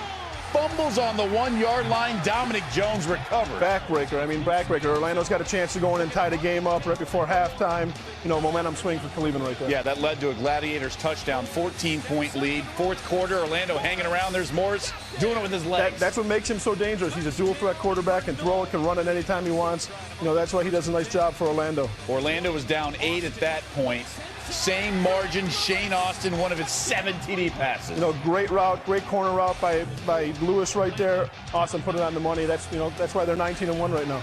Orlando down 9. One last chance. Bernard Morris sack, fumble. Cleveland hangs on, wins by 10, and is headed to the Arena Bowl. And by headed, they're staying at home. They will host it this year. Again, no neutral site this year for the Arena Bowl. So much talk this year about LeBron and Johnny Football, but the Gladiators also contributing to the summer of Cleveland. AFL record for regular season wins was 17. This win today was their 10th straight. They've only lost once. That was at Pittsburgh, May 31st. Gladiators perfect 9-0 in games decided by 7 points or less. As a coach, I'm sure you can appreciate that. What's impressed you most this year from the Gladiators? Just the way that team has come together. Stevie Tunn, they missed the playoffs last year. Stevie's been around those games for a long time. He brought those guys together. They bought into the system that he tried to put in. And they got a lot of veterans being leaders out there and showing the younger guys what to do. So, plus they got great quarterback play right now to Shane Austin, and he's getting the job done out there. You can't fault what they're doing. It's great for the city of Cleveland. It's great for the Arena League to see the smaller cities like that go out there and win a championship and possibly get to the championship. Arena Bowl, obviously, on ESPN, August 23rd at 8 Eastern. They're awaiting the winner of our game. Let's talk a little bit more about it. The little quarterback switch for the SaberCats. Stanley out, Russ Mikna back in. What do you think of the second half we have on tap? I think it's a smart move by Darren to pull Stanley. He struggled early, got the late interception in the first quarter. Bringing in Mikna, a veteran of the league, knows the game very well. But Arizona's firing on all cylinders right now, and you hear Kevin right there before halftime. He's going to keep the foot on the gas, and that's what Kevin does, and that's why they've been back-to-back. What did you think of him sort of calling out the other team a little bit? And when you've been around the game for a long time and Kevin Guy, that's what he likes to do, but he backs it up with the play on the field, and those players go out there and play hard for him. And there's a reason why they've been to 3 straight Arena Bowls and possibly playing for the 3rd one in a row. Yeah, Rattlers on SaberCats are rivals, so maybe that perhaps contributed to that. All right, before we get to that action, I want to update you from the Little League World Series. And how about this? Monet Davis of Pennsylvania, complete game, 3-hit shutout.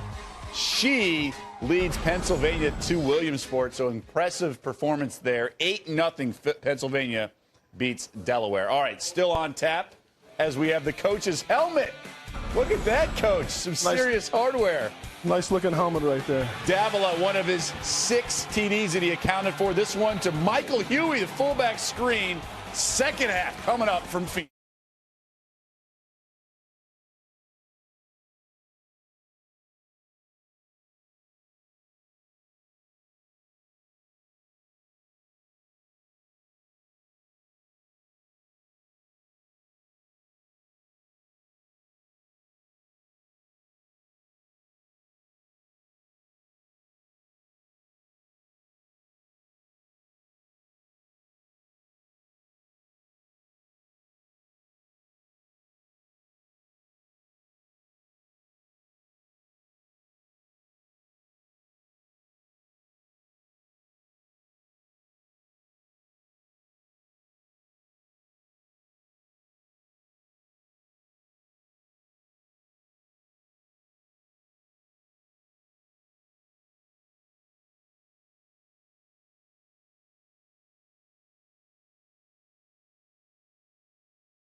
Let's take you through some of the touchdowns in the first half. Nick Davila, first play from scrimmage, touchdown to Rod Windsor. And Davila remained hot throughout the entire first half. There is Kerry Reed, and Russ Mikta comes off the bench for the SaberCats. That's his first touchdown pass. Then it's Tyson Poots for Arizona. And then everybody's favorite first down play, especially if you're a Rattler fan, Michael Huey, the big tight end, showing some nifty moves, gets into the score.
quarterback. We got to pressure because the first quarterback was exactly who we said he was, okay? Now we got to get after Migna. Pressure the damn quarterback and finish the game. DBs keep making plays on the ball. Offensively, we got to beat press. They're going to press us. We got to go beat press. We got to go win. Let's go. Let's do it, fellas. Let's Win go. this thing. 30 minutes, fellas. We know what they're going to do now. Execute 30 minutes. Finish on 3. 1, 2, 3. Finish. Hey, let's get out of here. Vintage Kevin Guy, his team leads 42-28, or alongside Anthony Heritage. Kevin Guy, not only a brilliant coach, the GM who put these players together, but he is a master motivator. And I don't know how much extra motivation you need in the National Conference Championship game, but Kevin Guy is certainly keeping the pedal to the metal both in the locker room and on the field. Second half underway. Arkeith Brown plays it cleanly off the net. And he will be tripped up at the 9-yard line. And let's go to Randy Gatewood. Guys, the report from the SaberCats locker room is they have to find a way to slow down this Arizona offense that scored on every possession tonight. On the Arizona side, they have to continue to press the gas offensively, continue to get after the quarterback, and it's imperative that they get off the field on 3rd and 4th down. If they can do that, he likes their chances to win this game tonight. Back to you, Ari. Thank you very much, Randy. First half stats. No surprise, total yards, Arizona has the edge. Most importantly, they scored every time they had the football. Against the AFL's best regular season defense. Quite a showing from the Arizona offense in the first half. Well, this was the league's best offense as well, so it's the type of matchup you anticipate. Free play for Davila. Looking for Kerry Reed. Does he hold on? Yes, he does. It'll be 1st and goal as they will decline the penalty. We just heard Kevin Guy tell the team in the locker room they're going to come out and press us, so he knows there's going to be one-on-one matchups down the field. Nick Davila in the second quarter did start to look for the deep ball and take some of these opportunities down the field. Threw into coverage a couple of times, but trying to see what he can do to lengthen that coverage. Anthony, talk about Kerry Reed, because he truly is one of the only remaining Ironmen, played at Michigan State, and he's just been so good on both sides of the ball for them. He had a great career as a wide receiver for the Spartans and came here to the Arena Football League as one of the now elder statesmen on this Arizona Rattlers roster, and being able to make plays on both sides of the ball and having the endurance to do both at a high level. They give it to Huey, and the big fella is tripped up, and he'll be inches shy of the goal line. Kind of scary seeing the big fella there. Horizontal to the turf. Well, I'm not sure if the ground actually moved, but it certainly looked like it did by the time Michael Huey hit the turf. At 320 pounds, Dominic Curry took him out low. I think that might have been about a 6.9 on the Richter scale. I think it shook the booth up here, Wolf. That is a big man falling down. Davila's already got one quarterback sneak for a touchdown. Huey's going to push him, and he's in. Touchdown, Rattlers. Michael Huey pulling a Reggie Bush. He learned that from watching his days in college. The former Longhorn, Michael Huey, was academic all Big 12 at Texas. He knows how to execute this play. Right as his quarterback tried to bury it up in there, he works with Nick Davila as he finds the running lane within the teeth of that San Jose defense. That mass of humanity just moving the line of scrimmage with extreme prejudice. Ratanamorn on for the extra point attempt. Oh, that ball skips. Ratanamorn, think about it, throw it away, and he still takes a pretty good hit. Kickers are people too now. Can't get big heads to talk about the kickers. I'll take care of that. Arizona looking good.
48-28 the score, but keep in mind this is arena football. 3-score disadvantage, not very good, but you still got a chance. Arena Bowl 27, August 23rd, 8 p.m. Eastern on ESPN. The winner of this game will travel to Cleveland. The game will also be available on Watch ESPN.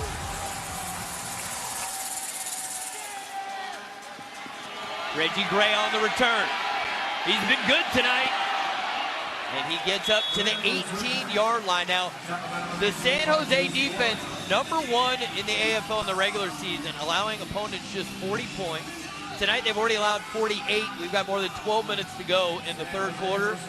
The total yards, the passing yards, and why has the pass rush not been effective? Is it because of the timing offense or the protection of Arizona? It's actually been the protection as much as anything, and the loss of Jason Stewart can't be overstated because one of the best noses in the Arena Football League. That's the position where you pressure a quick release QB.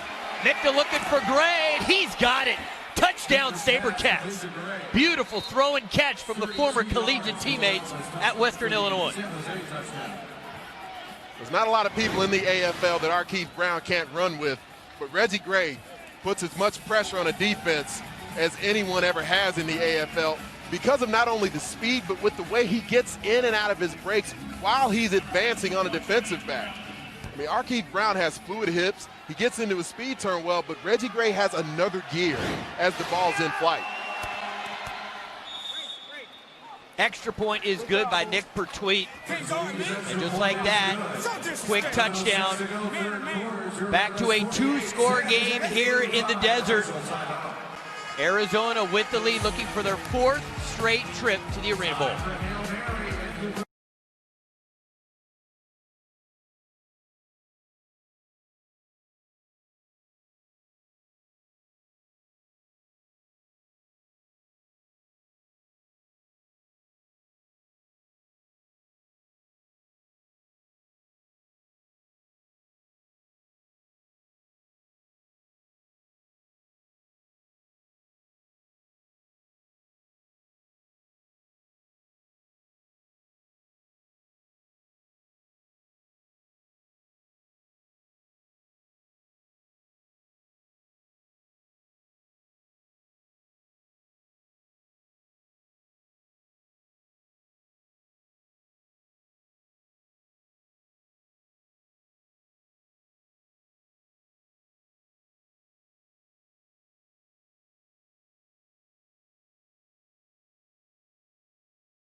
Welcome back to the Net 10 Wireless National Conference Final.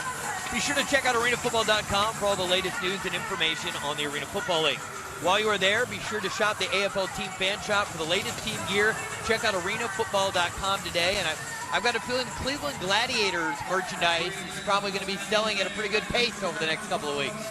Well, it's interesting because, you have to make apparel for both teams that are in a professional sports championship game, but only one team's apparel as the onside kick attempted here again from San Jose. Well played by Arizona. But after the game, somebody's apparel has to go somewhere. The losing team's apparel is still there. Usually goes overseas somewhere. I like the call here from San Jose because you're down multiple scores. You need to find a way to get that possession back. So strategically, the onside kick makes sense. And like we were referencing earlier, defending the short field, being down here near this 10-yard line and in, this area of the field gives you extra space, extra defenders you can work with, and San Jose has had more defense in this part of the field. Nick Davila looking, throws, Windsor can't get to it, and they go through the back padded boards. That's scary. Both guys appear to be just fine. Windsor's taking a little longer to get up, but he's okay. Let's take a listen to Coach Kevin Guy. Tell him to get ready to run fade. Right see short, 7-1. Let's go. Hurry up, hurry up.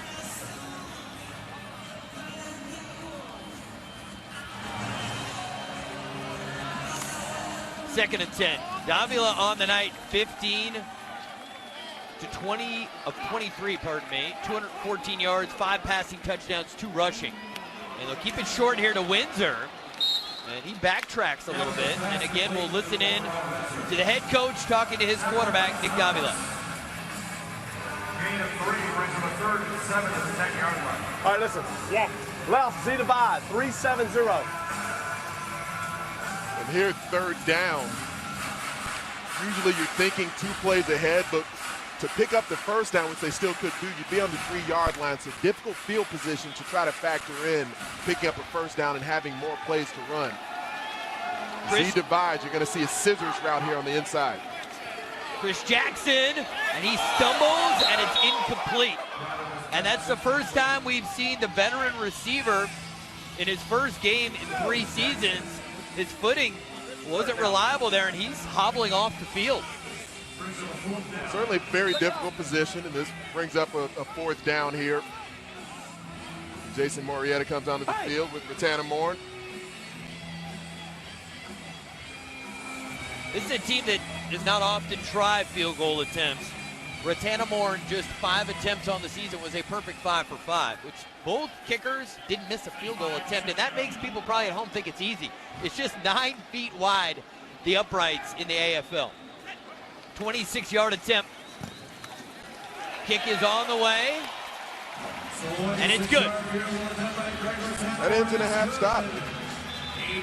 This is an Arizona offense that's been hot throughout the entirety of the season, but when you look at the game last week that they played against the Portland Thunder in the quarterfinals of the postseason, it was a game that it looked like Portland had a great opportunity to win. I mean, they went score for score with Arizona, and then late, Alex Singleton had to have a tough touchdown run to get the ball into the end zone to give the Rattlers the lead.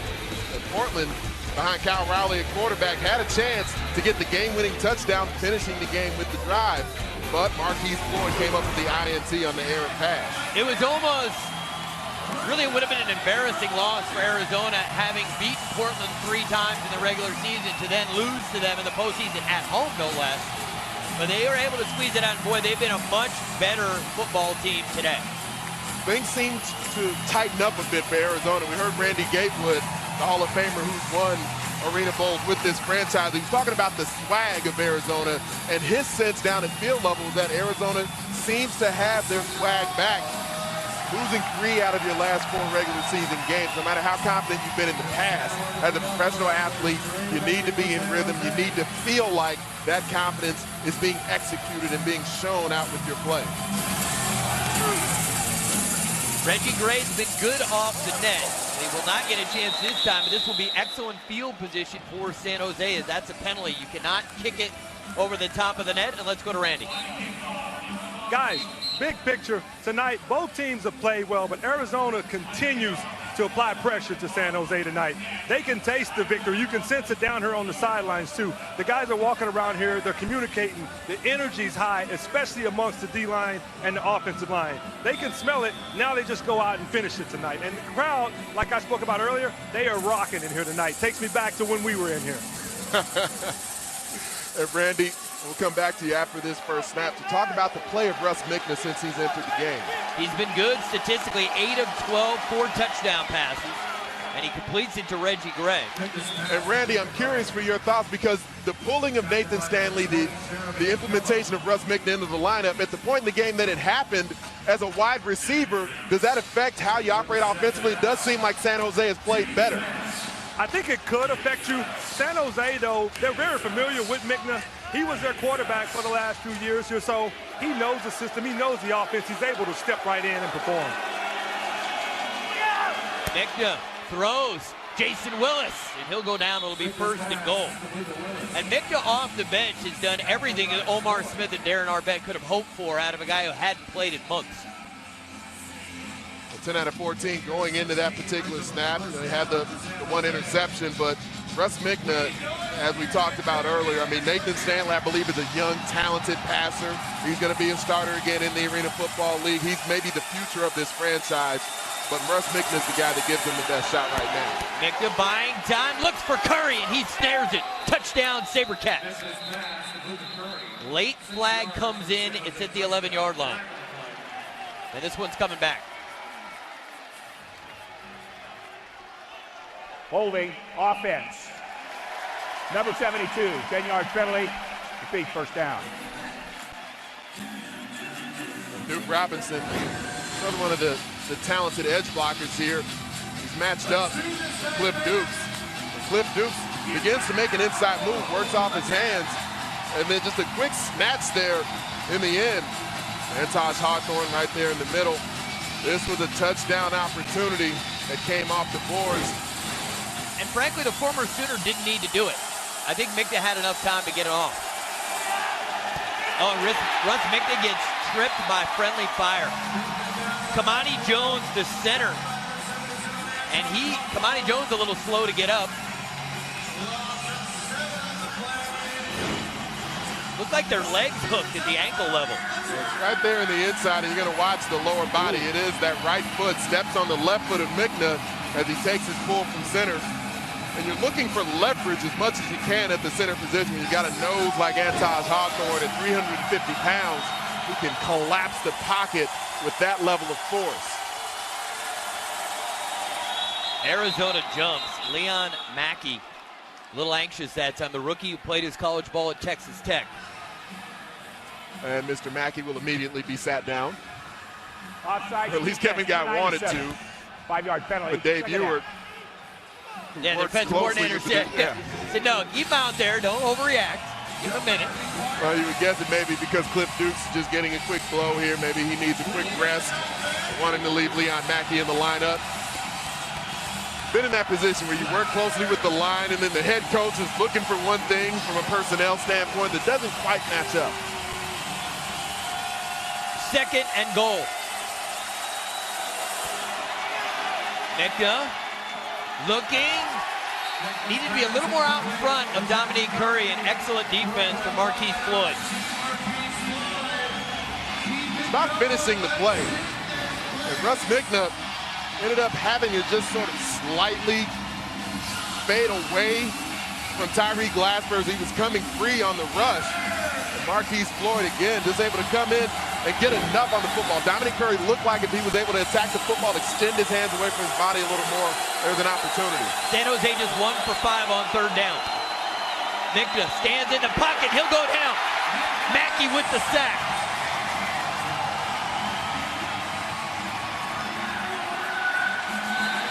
Flag comes in late from the line judge. But Leon Mackey working here on the edge. Good thing for him. Dave Ewert kept him in the lineup when Kevin Guy wanted to get him out of the lineup. A stab move there. Protection sound at first, but then Mackey, because he extends that inside hand, able to work back downhill. There are 2 fouls on the play. Personal foul, unnecessary roughness, number 72 with a punch. 72's been ejected. After the play was over, unsportsmanlike conduct, Arizona taunting. Those penalties will offset. Different. Even though the penalty's offset, San Jose getting the worst of that penalty exchange by Duke Robinson for apparently throwing a punch, being ejected from the game. That hurts the depth in the pass protection for the SaberCats. And Big Ant, they're down 2 players. Jason Stewart already hurt. You only have a 21-man active roster. They're down to 19 players. 4th down, biggest play of the game for the SaberCats. 4th and Scottsdale here for the offense. Mickna stumbles, regains his footing, steps up, and he'll go down. Flag comes in.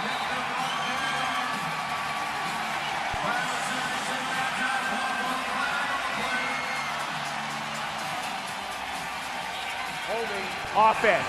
It's a hold against San Jose, and so Arizona, the 2-time defending champions, lead by 16, and they have the football, and the fans loving it here in Phoenix. They're used to a lot of winning here, and the celebration's starting to begin. Still lots of time remaining.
Nets and Wireless National Conference Final. Arizona leads San Jose 51-35. Thursday, ESPN brings you Monday Night Football preseason coverage. Jaguars quarterback Chad Henne gets a chance to prove himself against Jay Cutler, Brandon Marshall, and the Bears' explosive offense. The Jags and the Bears Thursday, August 14th at 8 p.m. on ESPN. Game also available live on Watch ESPN. San Jose defense needs to come up with a stop, and it's something that they have been unable to do. Davila off his back foot, and what a throw to Tyson Booth. Flag is down in the backfield. This is coming back. That was a some throw, though. Really was. Personal foul offense, number 58. Hands to the face, 10-yard penalty. Repeat, first down. Here's it was 4th and goal for San Jose. Protection ends up breaking down, but there's initially a pocket for Russ Mickner to step up into, but he has to hold the football after the initial stumble. But what he saw initially in the snap, even before the stumble, there were no receivers that immediately declared open. Arizona knows the entire way they can drop back into a deep cover 3, chase one receiver across the formation. There was nowhere for Mickner to go with that football. And Kerry Reed bobbles it, but then ultimately comes up with it. Hey, you ready for that corner post? Are you ready for that corner post? He's gonna run corner post. Okay. 4-4. Yeah. He's gonna run corner? No, he's gonna go corner, then back to the post. Okay, right wing zoom. Yep. Hey, 4-4. They'll feature Tyson Booth on this snap. Because of the area of the field being on the outside, the college hash having space to work with here. Fake towards the corner, middle of the field may be open on the post. Davila throws. Thomas doesn't know where the ball is, and that's going to be a flag. And one of the all-time greats, Cleveland Thomas, just was unaware of the ball. But he had it defended. This is one of the advents in professional football in the modern era here, that this back shoulder throw puts defensive backs in a Pass bind. interference defense, number 8. 10-yard penalty, automatic first down. Because Nick Davila, as he delivers the football, knows that there's not a great shot at completing this pass, but he knows that Rod Windsor's working up the wall and that his aiming point is back there away from the defensive back. So Cleveland Thomas in one-on-one coverage almost has no chance to really cover the football in flight because he can't turn and look back for it with the delivery of the ball from Davila. Davila throws, and Windsor got his hands on it but couldn't make the catch. And the back shoulder throw, especially on a fade type of play like that, and this snap that was just run was really on more of a 9 route. Hey, easy. Darn it! Easy. Yeah. Let the clock run down a little bit. Trips right wing zoom. I like right zoom to bottom. Let Kerry go 0-1-1. Okay. Love the dialogue between those two guys. There's so much mutual respect there. They've worked together for so long. You see Kevin Guy, you heard him tell Nick Davila, let's work the clock a little bit, 0-1-1. There'll be a safety valve in the backfield, a couple of stack routes, just completing a pass short, allowing his receivers to run. Davila feeling pressure. Moving to his right, touch pass, and he's just throwing that one away. Yeah. And Nick Davila showing some frustration right now. And their offense has only been stopped for one half stop in the whole game. That's how high a standard he has. Trip flex right. Z back. Wing fly, bubble A2. Rattlers 3 for 5 on third down tonight. See a quick screen pass with bubble action here to the wide side of the field.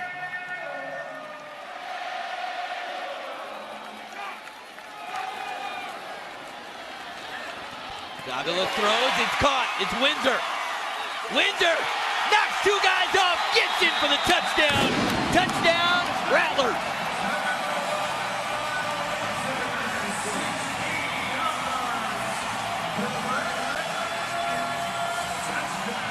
Not much else Darren Arvett can do.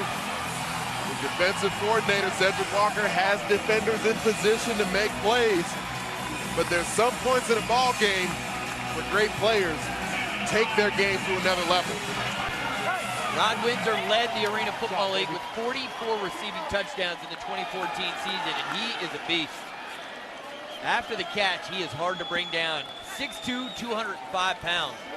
Ratanamorn on for the extra point, and it is good, and the lead is 58-35. Maybe Rod Windsor misses being in the state of Ohio where he was with the Cleveland Browns in the National Football League, because as he catches this pass, he's got a nose for the end zone. He wants it. He smells it, getting into the paint, trying to lead this Arizona Rattlers football team back to another berth in the Arena Bowl where they would take on that team of destiny, the Gladiators. And Anthony, keep in mind, Arizona's doing all this without Mo Purify, one of the best receivers in the AFL, and it just adds to the story of how Kevin Guy has surrounded this team with so much talent. That's part of the reason, really the main reason, Chris Jackson is dressed for the game today, but there's depth at that wide receiver position. It's had to be used throughout the year. Rod Windsor, Maurice Purify, Tyson Boots, these are big-time playmakers.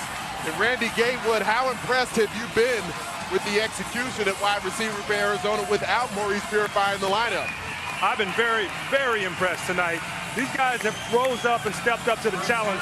They knew they were going to get a heavy dose of man and a really good defense from San Jose.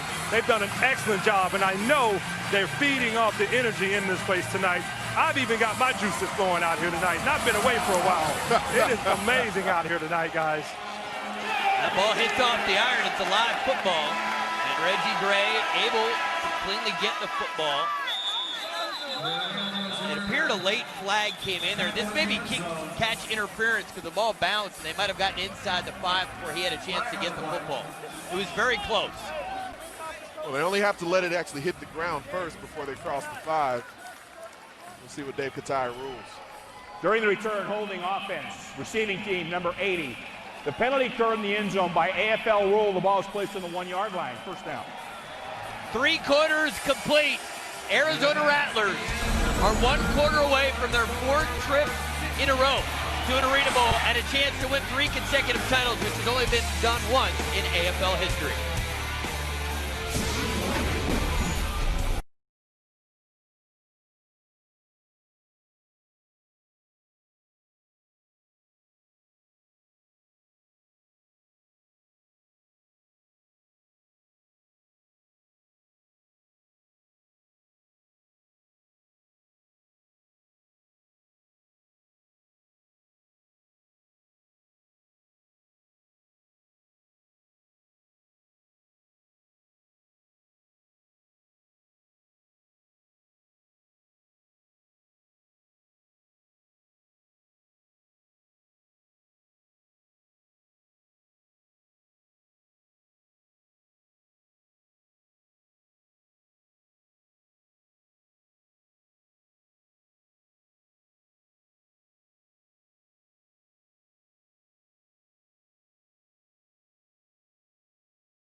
is brought to you by Net 10 Wireless. No contract wireless on America's best network.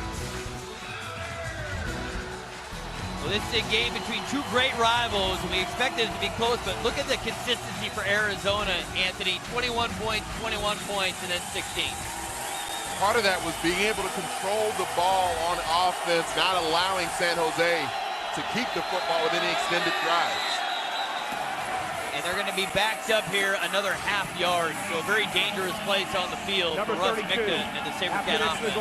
Big part of the reason it's so dangerous is because 77 in the black jersey for the Arizona Rattlers, Antaj Hawthorne.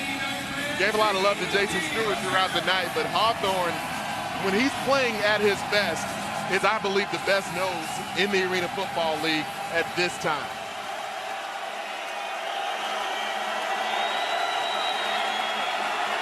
Micton looking for Reggie Gray. He's got it. Tackle by Jeremy Kellum, but a very nice throw and catch. And again, these two guys played college football together at Western Illinois. The Leathernecks. Hawthorne gets some push inside there, but a double team him with Odie Armstrong. That gives that extra moment to Russ Micton to deliver an extremely accurate ball on the deep in route to Reggie Gray.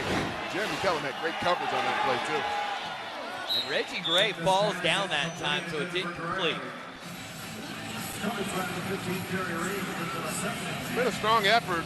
Reggie Gray, one of the offseason acquisitions for the San Jose SaberCats, 137 yards in the game, 4 touchdowns. These are the games that they brought him in for. He's played well tonight, but the offense hasn't been able to be consistent enough. His numbers always go up when Micton's in at quarterback. And Micton gets it to Ben Nelson, who's just shy of the first down.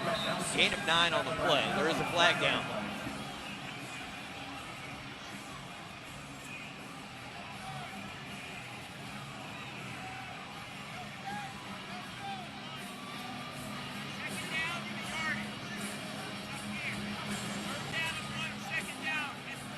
But they're asking Darren Arbette what he wants here.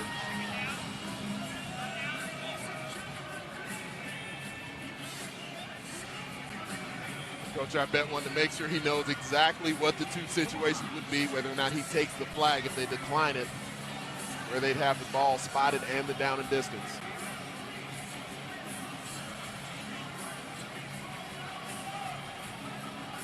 Illegal formation on the defense. 5-yard penalty, keep the down. So it remains second down. They'll mark off the penalty, the football at the 15-yard line. And San Jose, Big Ant, has to score every time, and we're going to see a pretty steady dose of onside kicks after every score.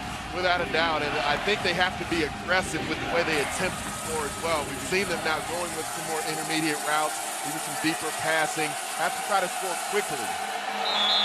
Antaj Hawthorne. He's going to get whistled for the penalty, but he got his money's worth.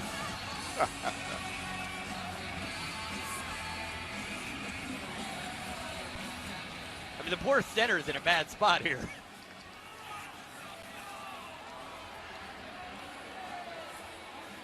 Penalty, Matty also Jones, an big automatic. guy. First down. 320 pounds, he's okay.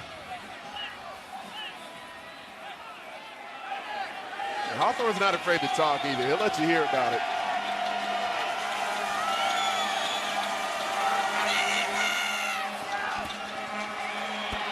Micton, he throws that in the stand.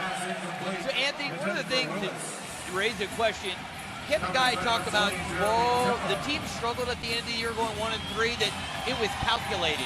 Now seeing them play this well against San Jose, do you buy that rationale, or do you think that they actually struggled and he's just trying to boost these guys up? I believe they just struggled. I mean, everyone wants to go undefeated. I don't think anyone's really looking forward to losing 3 out of your last 4 regular season games. Jason Willis stood up at the 3-yard line. And part of the topics that I discussed with Kevin Guy before the game, just shortly before kickoff really, was how long this process has been. They've played in the last 3 Arena Bowls, and there's a lot of football that this team with his core group has been through. They work together sometimes over the offseason, and Kevin Guy, his coaching staff, putting different lineups together. He said this season did seem to drag a bit more than the last few had because this is a team that plays the entire season every year. Micton all day, and a finally get rid of it. But it's a great point. The length of their season from the start of training camp through the end of the Arena Bowl is just more taxing on these guys' bodies to do it. Now 4 seasons in a row. In the 2011 season, the Arena Football League went to an 18-game slate over 20 weeks. It's a lot of football that gets played, and a snap like this on 4th down for this Arizona defense could bring it all together. They've got to get it done here. The SaberCats need a touchdown. Reggie Gray's down, and it's picked off, and this flag, I believe, is going to go against Arizona.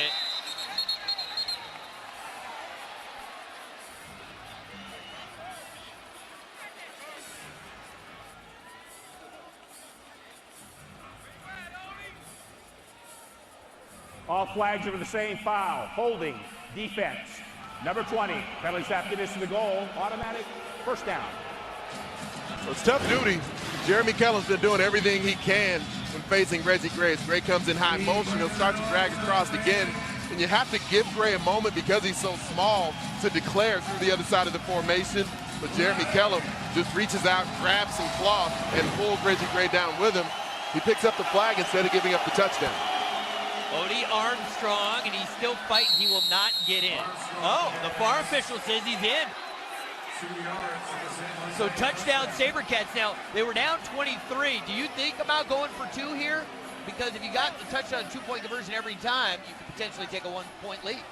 I don't think you do yet. I think you put the game within 16 here, and then you go for 2 afterwards. Extra point is good, and it is a 16-point game. There's still a little bit of fight left in the SaberCats. It wasn't easy to get in the end zone, and it wasn't by much.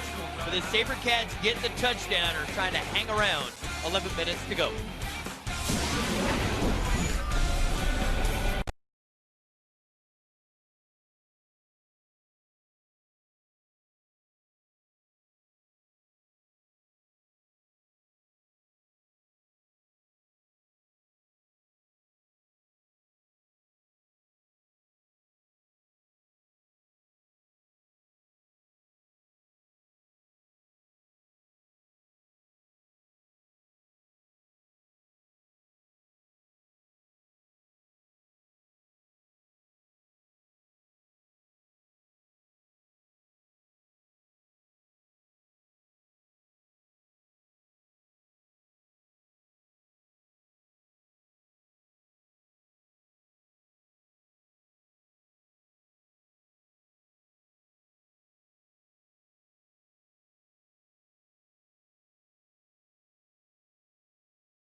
Kazarian here in the ESPN studios. Final minute of the American Conference Championship game earlier today. Bernard Morris of Orlando sacked, fumbled. Cleveland recovers. And the Gladiators win by 10. Will host Arena Bowl 27 in 2 weeks on ESPN. Coming up next, ESPN 2. Clint Dempsey and the Seattle Sounders host DeMarcus Beasley and the Houston Dynamo. That is moments away after our conference game here on ESPN2. Let's go back out to Phoenix with Ari Wolf and the guys. Thank you very much, Doug. Appreciate it. 16-point game here. 11 minutes, 2 seconds remain. Another onside onside kick. Yeah, got to be coming, right? Agreed.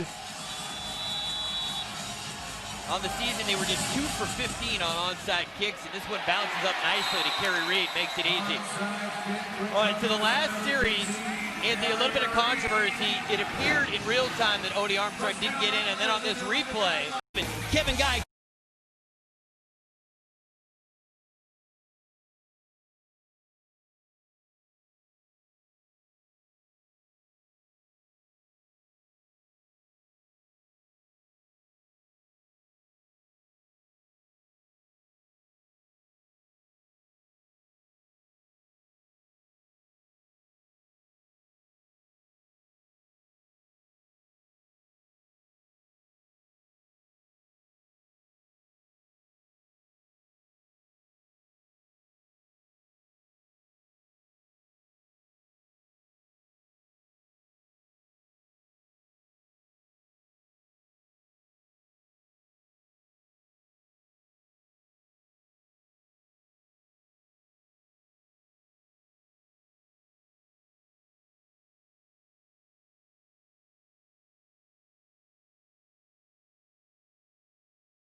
Netsen Wireless National Conference Final. Arizona leads San Jose 51-35. Thursday, ESPN brings you Monday Night Football preseason coverage.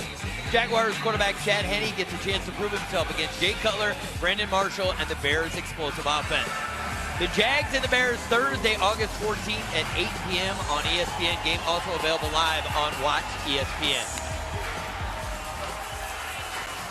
San Jose defense needs to come up with a stop, and it's something that they have been unable to do. Davila off his back foot, and what a throw to Tyson Booth. Flag is down in the backfield. This is coming back. That was a some throw, though. Really was. Personal foul offense, number 58. Hands to the face, 10-yard penalty. Repeat first down. Here's it was 4th and goal for San Jose. Protection ends up breaking down, but there's initially a pocket for Russ Mickner to step up into, but he has to hold the football after the initial stumble. But what he saw initially in the snap before the stumble, there's no receivers that immediately declared open. Arizona knows the entire way they can drop back into a deep cover 3, chase one receiver across the formation. There was nowhere for Mickner to go with that football. And Kerry Reed bobbles it, but then ultimately comes up with it. Hey, you ready for that corner post? Are you ready for that corner post? He's gonna run corner post. Okay. 4-4. Yeah. He's gonna run corner? No, he's gonna go corner, then back to the post. Okay, right wing zoom. Yep. Hey, 4-4. They'll feature Tyson Booth on this snap. Because of the area of the field being on the outside, the college hash having space to work with here. Fake towards the corner, middle of the field may be open on the post. Davila throws. Thomas doesn't know where the ball is, and that's going to be a flag. And one of the all-time greats, Cleveland Thomas, just was unaware of the ball. Because he had it defended. This is one of the advents in professional football in the modern era here, that this back shoulder throw puts defensive backs in a Pass bind. interference defense, number 8. 10-yard penalty, automatic first down. Because Nick Davila, as he delivers the football, knows that there's not a great shot at completing this pass, but he knows that Rod Windsor's working up the wall and that his aiming point is back there away from the defensive back. So Cleveland Thomas in one-on-one coverage almost has no chance to really cover the football in flight because he can't turn and look back for it with the delivery of the ball from Davila. Davila throws, and Windsor got his hands on it but couldn't make the catch. And the back shoulder throw, especially on a fade type of play like that, and this snap that was just run was really on more of a 9 route. Hey, easy. Darn it! Easy. Yeah. Let the clock run out a little bit. Trips right wing zoom. I like right zoom to bottom. Let Kerry go 0-1-1. Okay. Love the dialogue between those two guys. There's so much mutual respect there. They've worked together for so long. See Kevin Guy, you heard him tell Nick Davila, let's work the clock a little bit, 0-1-1. There'll be a safety valve in the backfield, a couple of stack routes, just completing a pass short, allowing his receivers to run. Davila feeling pressure. Moving to his right, touch pass, and he's just throwing that one away. Yeah. And Nick Davila showing some frustration right now, and their offense has only been stopped for one half stop in the whole game. That's how high a standard he has. Trips flex right. Z back. Wing fly, bubble A2. Rattlers 3 for 5 on third down tonight. See a quick screen pass with bubble action here to the wide side of the field.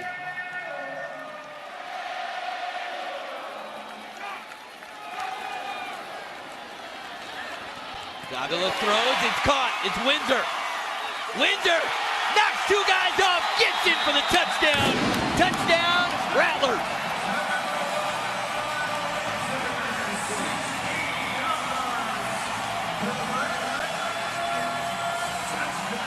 Not much else Darren Arvett can do. The defensive coordinator, Cedric Walker, has defenders in position to make plays. But there's some points in a ball game where great players take their game to another level. Rod Windsor led the Arena Football League with 44 receiving touchdowns in the 2014 season, and he is a beast. After the catch, he is hard to bring down. 6'2", 205 pounds.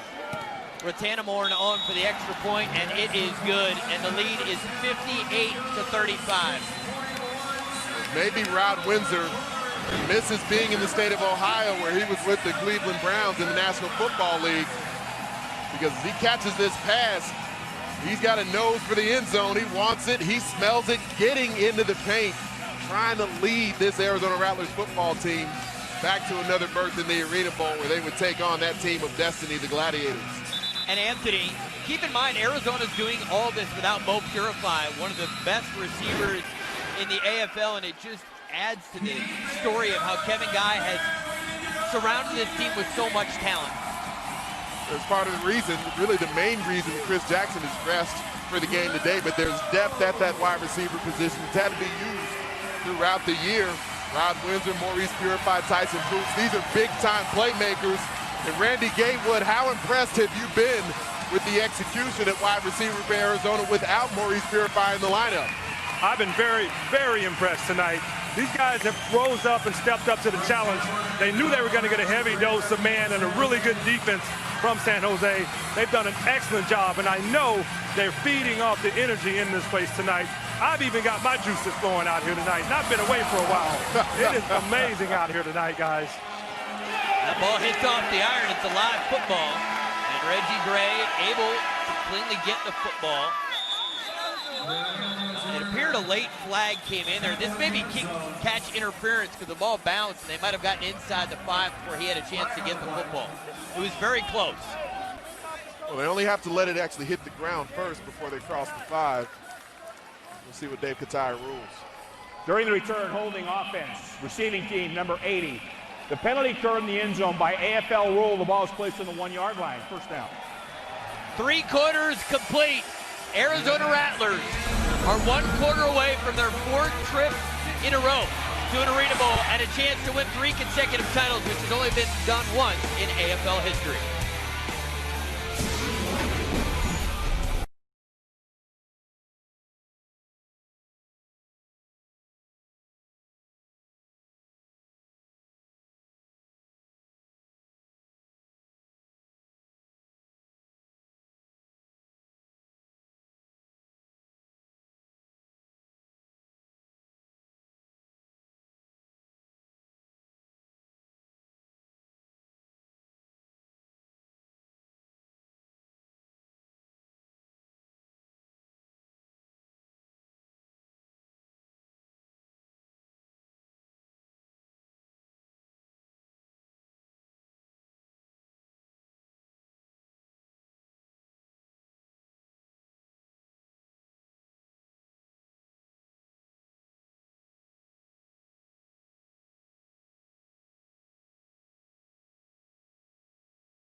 Arena football game is brought to you by Net 10 Wireless. No contract wireless on America's best networks. Well, this is a game between two great rivals, and we expected it to be close, but look at the consistency for Arizona, Anthony. 21 points, and then 16. Part of that was being able to control the ball on offense, not allowing San Jose to keep the football with any extended drives. And they're going to be backed up here another half yard, so a very dangerous place on the field Number for Russ 32. Micton and the SaberCats offense. Big part of the reason it's so dangerous is because 77 in the black jersey for the Arizona Rattlers, Antaj Hawthorne, gave a lot of love to Jason Stewart throughout the night, but Hawthorne, when he's playing at his best, is, I believe, the best nose in the Arena Football League at this time.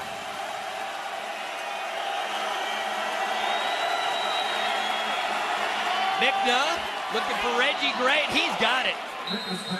Tackle by Jeremy Kellum, but a very nice throw and catch. And again, these two guys played college football together at Western Illinois. The Leathernecks. Hawthorne gets some push inside there, but a double team him with Odie Armstrong. That gives that extra moment to Russ Micton to deliver an extremely accurate ball on the deep in route to Reggie Gray. Jeremy Kellum had great coverage on that play, too.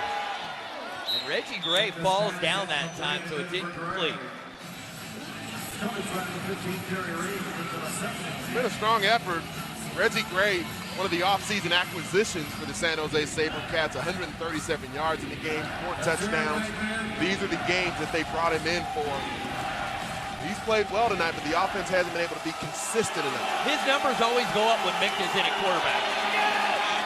And Micton gets it to Ben Nelson, who's just shy of the first down. Gain of 9 on the play. There is a flag down.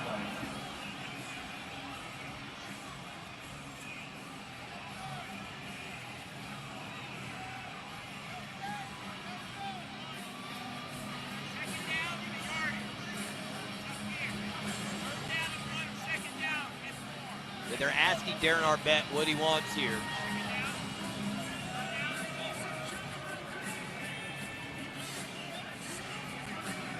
Coach Arbette wanted to make sure he knows exactly what the two situations would be, whether or not he takes the flag if they decline it, where they'd have the ball spotted and the down and distance.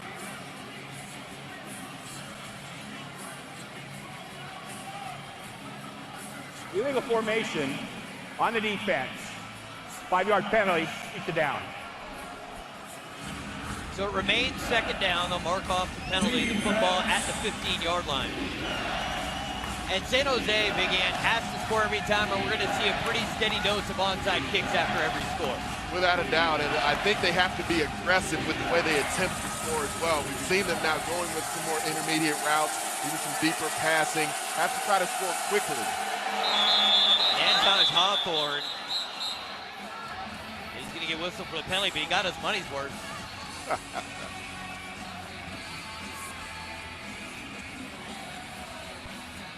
I mean, the poor center's in a bad spot here.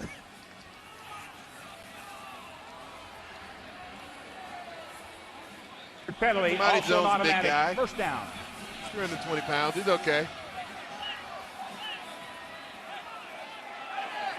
And Hawthorne's not afraid to talk either. He'll let you hear about it.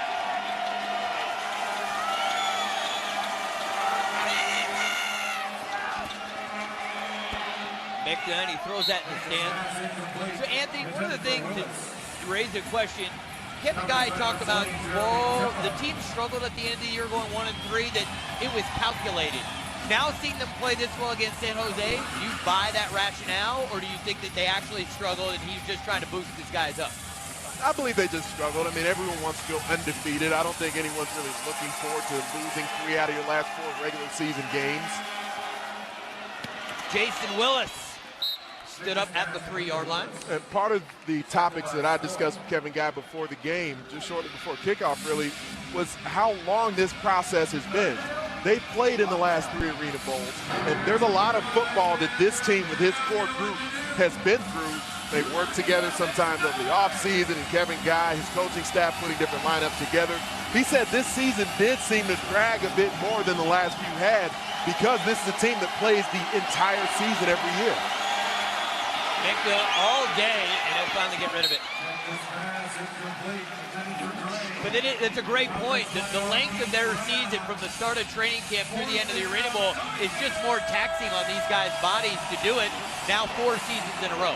In the 2011 season, the Arena Football League went to an 18-game slate over 20 weeks. It's a lot of football that gets played, and a snap like this on 4th down for this Arizona defense could bring it all together. They've got to get it done here. The SaberCats need a touchdown. Mika and Reggie Gray's down, and it's picked off, and this flag, I believe, is going to go against Arizona.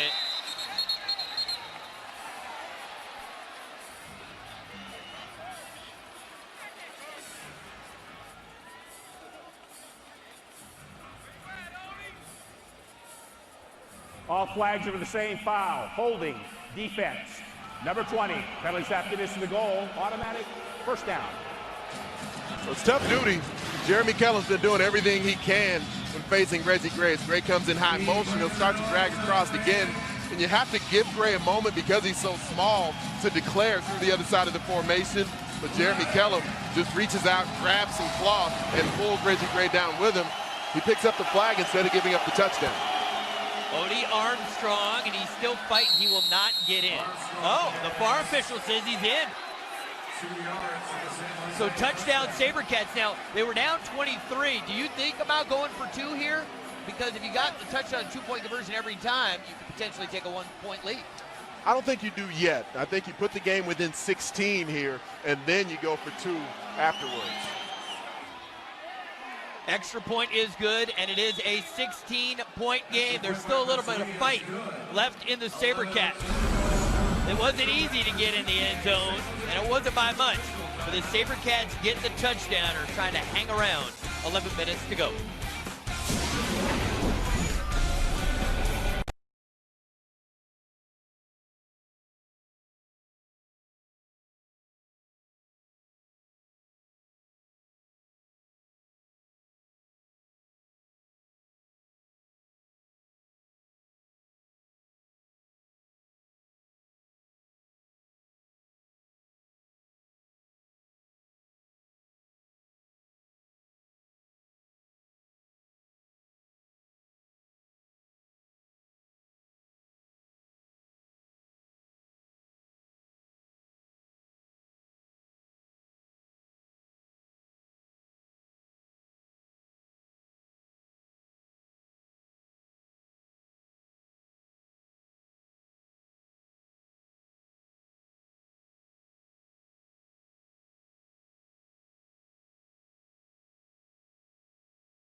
Kazarian here in the ESPN studios. Final minute of the American Conference Championship game earlier today. Bernard Morris of Orlando sacked, fumbled. Cleveland recovers, and the Gladiators win by 10.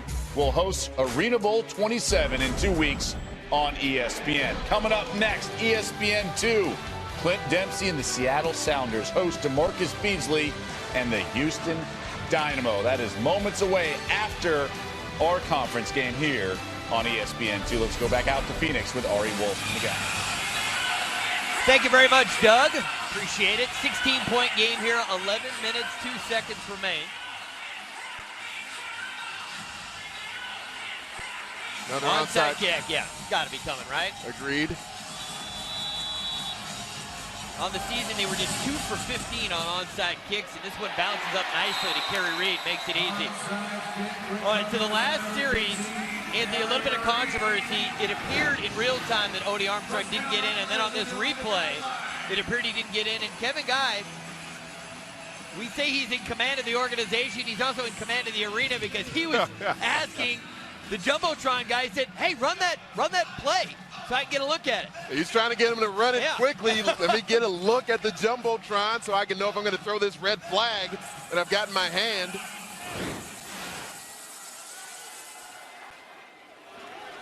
Davila going to the end zone, and Jackson can't come up with it. But the good news is Jackson's back in the game. He's been out for a while after his body let him down on that move in the end zone.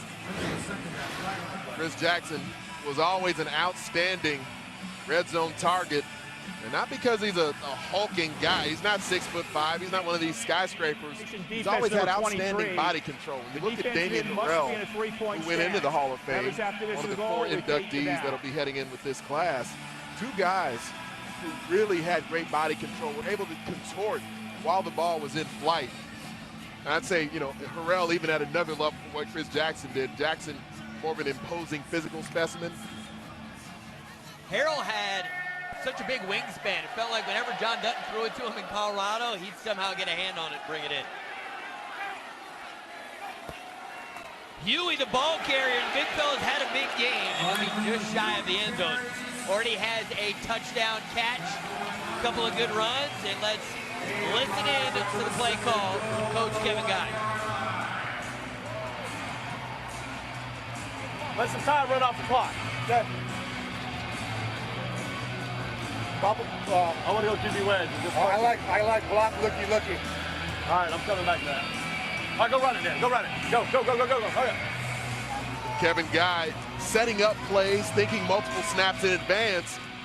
But Nick Davila said, I want to go with it right now. Kevin Guy trusting his QB. They've worked together so much in recent years. Davila's already got 2 rushing touchdowns. Quick hitter, and Booth has got it. Touchdown, Rattlers.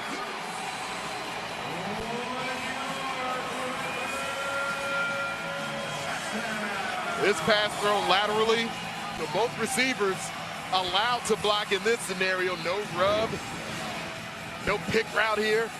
Tyson Booth catches the ball short. Rod Windsor and Chris Jackson up near the goal line, helping him advance into the end zone, and maybe the Arizona Rattlers advancing towards Arena Bowl 27. Rattanamorn on for the extra point attempt. Extra point is good. Nick Davila, an incredible game. He seems to play so big in the big games, and he's celebrating thinking, I'm going to get myself a plane ticket to Cleveland and Arena Bowl 27.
Net 10 Wireless National Conference Final. Arizona 65 and San Jose 42.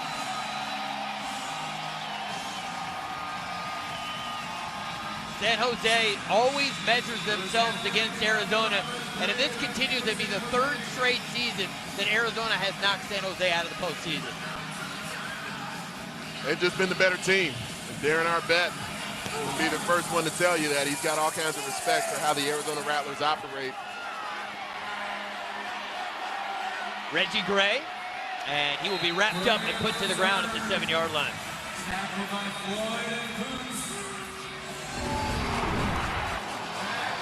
There's a championship legacy that goes back to Cedric Bonner and our Randy Gatewood winning titles with the Rattlers years ago. And that is spun forward to Nick Davila, throwing the weapons like Maurice Purify and Rod Windsor, leading them to 2 titles as well. And lifting that trophy is no easy thing, the Jim Foster trophy. That thing's enormous. Mickna, Jason Willis.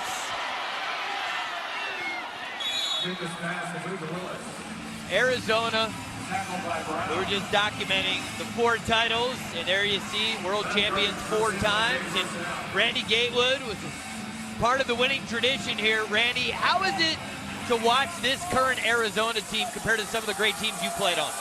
This team's awesome. This team is absolutely awesome. They get out to the quarterback. Unfortunately, it's not the old Iron Man rules, but they are a very, very impressive team to watch tonight. And there is the history of this team, the things we were able to do over that long period of time. They're just continuing it right now. It's been the snowball effect. These guys are awesome. And keep in mind, they've been to 8 Arena Bowls, 4 wins, 4 losses, so they're contending on an annual basis. Mickna throws, and it's Reggie Gray, another catch. It'll be 1st and goal.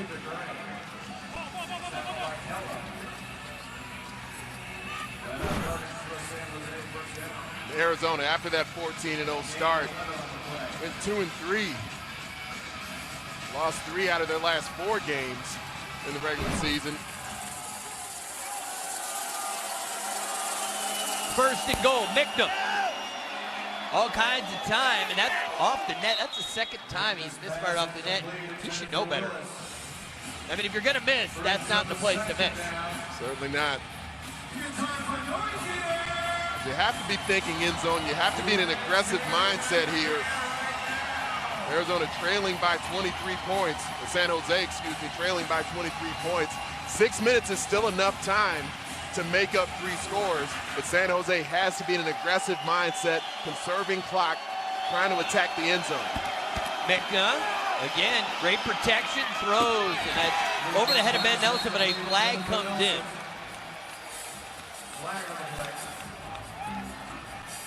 Ben Nelson still hasn't gotten in the end zone since his return from 2 years out of the league. Defense, number 11.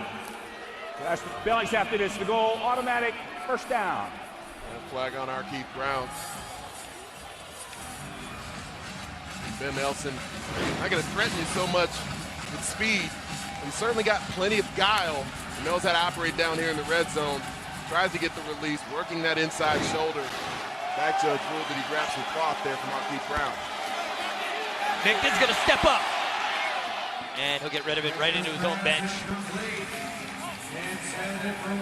It's must-score territory, time and situation for the SaberCats. I'd like to see Dominic Curry come into the lineup for San Jose. He's a target that gives them more athleticism, more of a hulking frame down here in the red zone. Opportunity to take advantage of balls in flight. And he is now in. Mickna. Curry was open for a minute. He was looking at the other side of the field, then comes back to the other side. Jason Willis has got it. Touchdown, SaberCats. It was a long drive. Pass rush from Arizona got tired. Russ Mickna knew he'd have the opportunity to hold the football, looked comfortable doing it in the pocket. Delivered the ball all the way across the other side of the field. A made extra point can again make it a 2-score game. A flag comes in. I think San Jose was in such a hurry that everybody might not have been set, but let's just wait and see. They're acting like the point's good. They're heading to their bench, so it may go the other way. Illegal formation defense, number 97, not in a 3-point stance. Penalties declined. Try is good. I'm going to give Mackey a little bit of a break there. It happened so fast. I'm not sure he even had a chance to get ready for the play. It's his job as a defensive lineman to get in the stance. Anthony Herron, the former line coach, still coaching. This time for the booth. Willis with the score, 16-point game.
Arizona leads San Jose 65-49.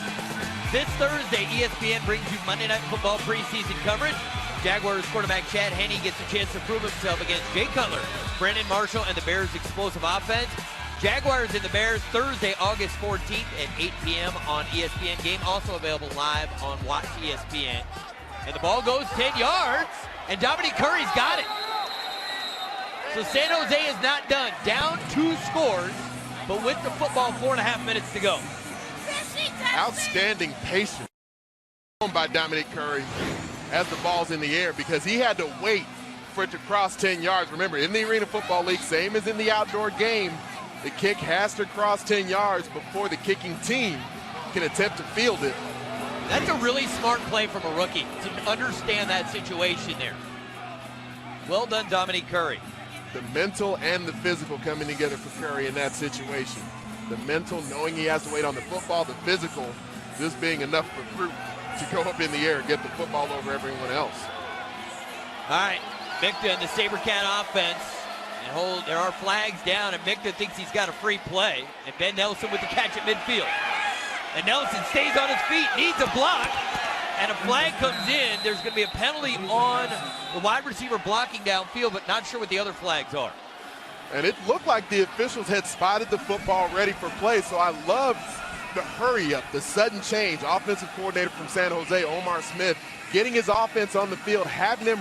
Kevin Guy, as Cleveland in the American Conference game comes in.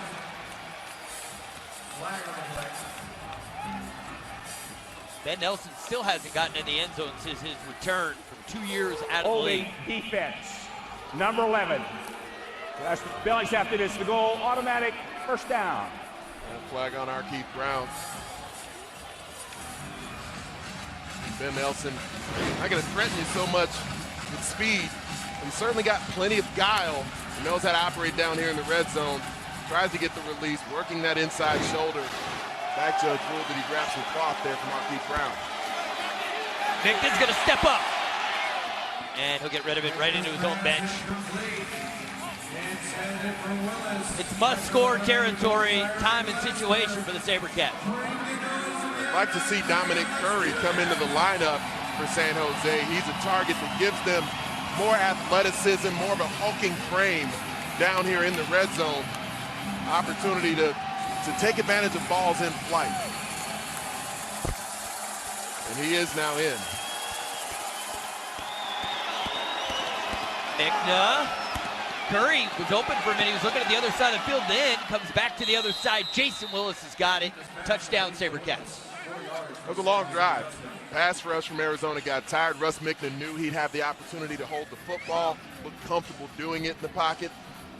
Delivered the ball all the way across the other side of the field. A made extra point can again make it a 2-score game. A flag comes in. I think San Jose was in such a hurry that everybody might not have been set, but let's just wait and see. They're acting like the point's good. They're heading to their bench, so it may go the other way. Illegal formation defense, number 97, not in a three-point stance. Penalties declined. Try is good. I'm going to give Mackey a little bit of a break there. It happened so fast. I'm not sure he even had a chance to get ready for the play. It's his job as a defensive lineman to get in the stands. Anthony Herron, the former line coach, still coaching. This time for the booth. Willis with the score, 16-point game.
Arizona leads San Jose 65-49. This Thursday, ESPN brings you Monday Night Football preseason coverage. Jaguars quarterback Chad Henne gets a chance to prove himself against Jay Cutler, Brandon Marshall, and the Bears' explosive offense. Jaguars and the Bears Thursday, August 14th at 8 p.m. on ESPN. Game also available live on Watch ESPN. And the ball goes 10 yards, and Dominique Curry's got it. So San Jose is not done. Down 2 scores, but with the football, 4.5 minutes to go. Outstanding patience by Dominique Curry as the ball's in the air, because he had to wait for it to cross 10 yards. Remember, in the Arena Football League, same as in the outdoor game, the kick has to cross 10 yards before the kicking team can attempt to field it. That's a really smart play from a rookie to understand that situation there. Well done, Dominique Curry. The mental and the physical coming together for Curry in that situation. The mental, knowing he has to wait on the football, the physical, this being enough for fruit to go up in the air and get the football over everyone else. All right, Micta and the SaberCat offense. And there are flags down, and Micta thinks he's got a free play. And Ben Nelson with the catch at midfield. And Nelson stays on his feet, needs a block, and a flag comes in. There's going to be a penalty on the wide receiver blocking downfield, but not sure what the other flags are. And it looked like the officials had spotted the football ready for play, so I love the hurry up, the sudden change. Offensive coordinator from San Jose, Omar Smith, getting his offense on the field, having them ready to snap the football. The defense from the Arizona Rattlers sort of methodically working their way onto the field. Illegal formation defense, not enough players in the line. Illegal block in the back offense. Those penalties offset. Defeat first down. That's a missed opportunity for San Jose because Arizona was not set at all. Doesn't even have a second defensive lineman on the field here. That's the illegal formation. Great execution initially to come up with the play and to know that the defense isn't ready in a sudden change. Then the block in the back comes right there from Reggie Gray. Ends up being an offsetting flag. And Anthony, yeah, the offsetting really hurt San Jose because that flag on their part happened all the way downfield in the red zone. Exactly.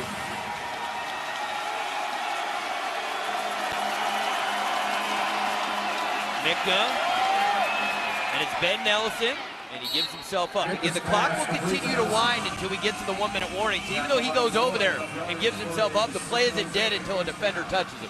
Well, they got that possession back with the onside kick, and so while San Jose is not completely back on schedule yet, they don't have to be in super hurry-up mode. They want to make sure that they leave some time outside of the 1-minute warning to get the football, knowing they need to attempt another onside kick.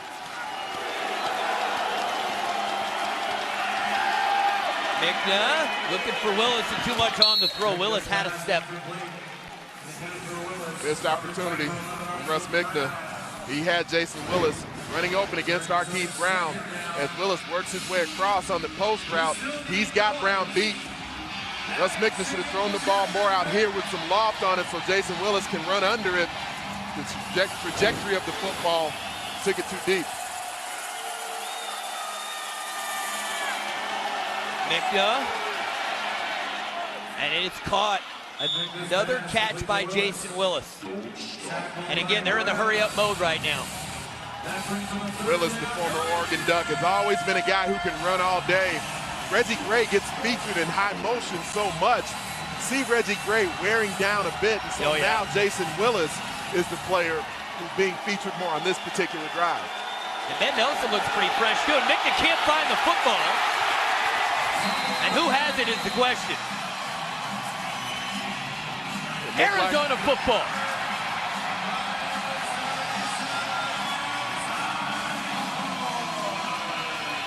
Now Arizona gets the possession back, and the fans here are starting to sense the time running out on the SaberCats. Antosh Hawthorne's probably going to win that battle against Russ Micta every time for a loose football. 3 turnovers for San Jose, none for Arizona. QB center exchange not there between Kimani Jones and Russ Micta. Looked like the ball just came up a bit short. And actually, you know what? Looked like Russ Micta just started to pull out early. As a center, you want to try to get the football snapped all the way back deep into the hands of your QB. I think he thinks Mickner recovered it before Hawthorne got there. Is that the only thing I can think of that he'd be challenging? And it's worth an attempt to challenge that, a challenging possession of the football, if that's what we're going to see here. Timer, please reset the clock to 2-8. San Jose's a challenge and the rolling of the fumble on the field. Well, not that it's a fumble, isn't it, whether or not they recovered it? Because it was clearly a fumble. There's no doubt about that. Must be challenging the recovery of the fumble, the possession of the football. So Dave Katai will go over to the replay monitor for the Net 10 wireless call to the booth. Starts our producer, Mark Titleman. It did seem fairly clear. I think Antosh Hawthorne got on the ball immediately. The recovery's not. All right, here we go. All right, we got it. We're looking for a loss of possession before the runner's down. Okay, and we need a clear recovery because the recovery itself is not challengeable. But let's look at this. All right, it appears at this point Arizona's got the ball. Okay, let's go back and look. Yeah, give me another look because we don't have a clear recovery here. Therefore, the call on the field stands. Clearly a missed snap, clearly a fumble. Now let's see who gets the ball. All right, at this point, Pearson 77, Arizona has control with 2 hands on the ball. All right, this call of a fumble is going to confirm. Do you have one more shot for me? All right, let's take a look at this one also. Again, muff snap, clear loss of possession. Yeah, we're going to go on stands on this one. It looks like Arizona does have the ball, but it's not absolutely clear. That was the Net 10 wireless call to the booth, and they've done a very nice job tonight. The ruling on the field of a muff snap has been confirmed. There's no clear recovery, therefore, the ball is 1st and 10, Arizona.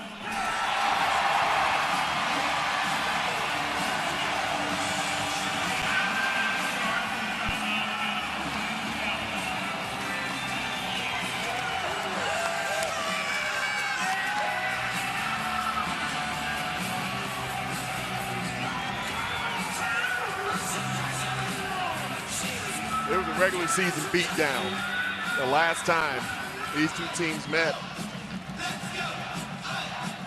San Jose just dominated the regular season contest. The 3rd time they met during the regular season, they finally were able to beat Arizona.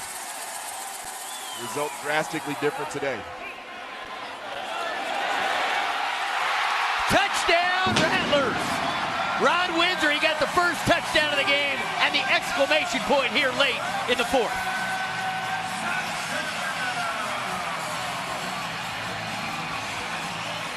The SaberCats blew out the 2-time defending champions by nearly 30 points. In the 15th game of the season, Arizona has come out putting a championship effort on the field tonight. The National Conference has been dominated by this football team. I believe this may be the dagger that we see before us, Ari. You just let me know when we can start talking about Arizona at Cleveland and Arena Bowl 27, because I think now I've seen a lot of crazy things, but I don't see a team coming back from 71-49 with 62 seconds to go. This play, after the touchdown, Michael Huey, Rod Windsor, Kevin Guy even getting in the mix with a little jump and bump. Nick Davila's last 3 passes have been touchdowns. What a night for Nick Davila and the Arizona Rattlers. And let's go to the field and Randy Gatewood. Guys, you see it. Everything that's happening down here.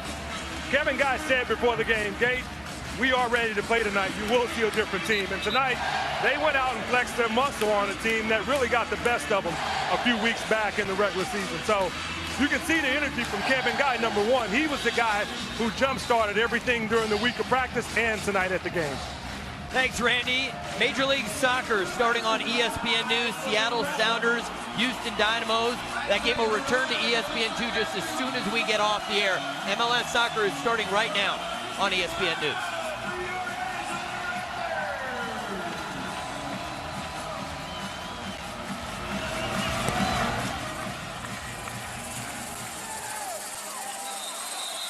And we have come to the 1-minute warning. Nick Davila has accounted for 10 touchdowns, 8 through the air and 2 on the ground. This guy is going to be the Offensive Player of the Year, and he's going to Arena Bowl 27.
Welcome back, and the ride continues for the Arizona Rattlers, looking to go to their 4th straight Arena Bowl, having a chance to win a 3rd straight Arena Bowl, which is only done once in AFL history by the Detroit Drive.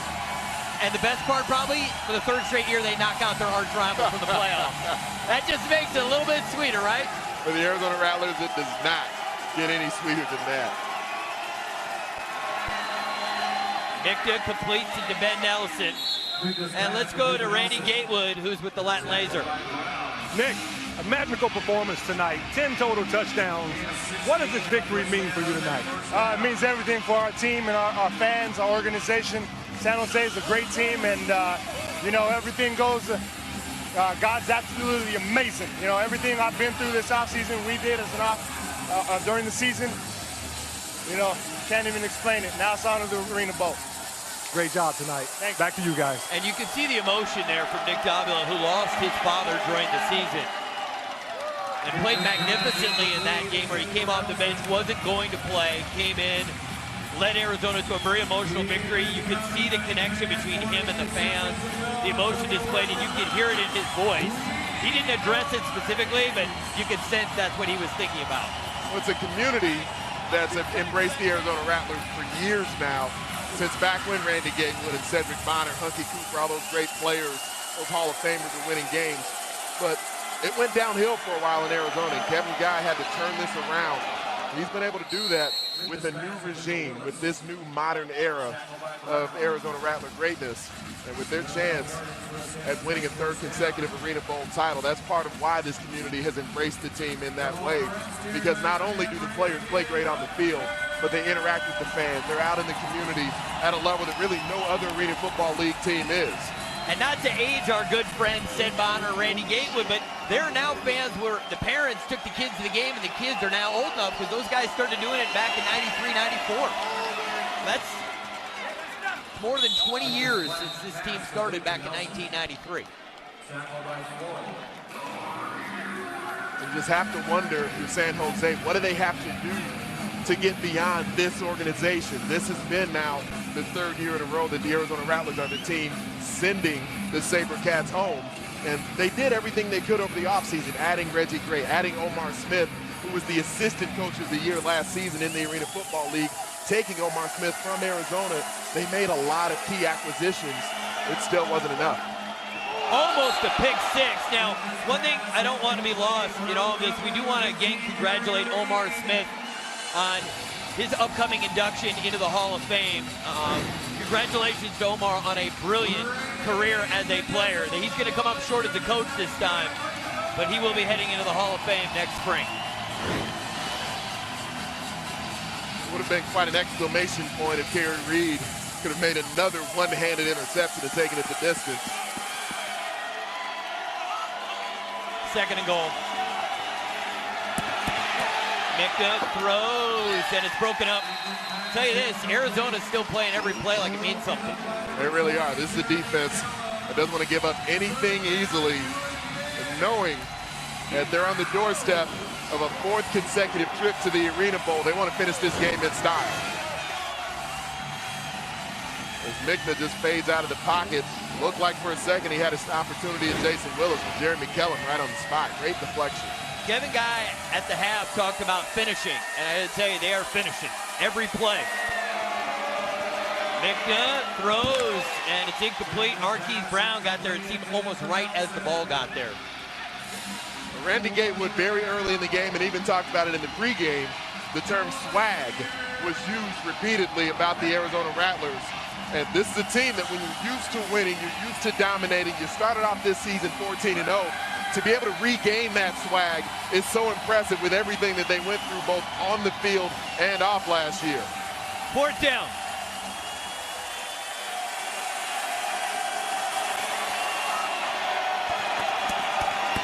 Micta throws, caught.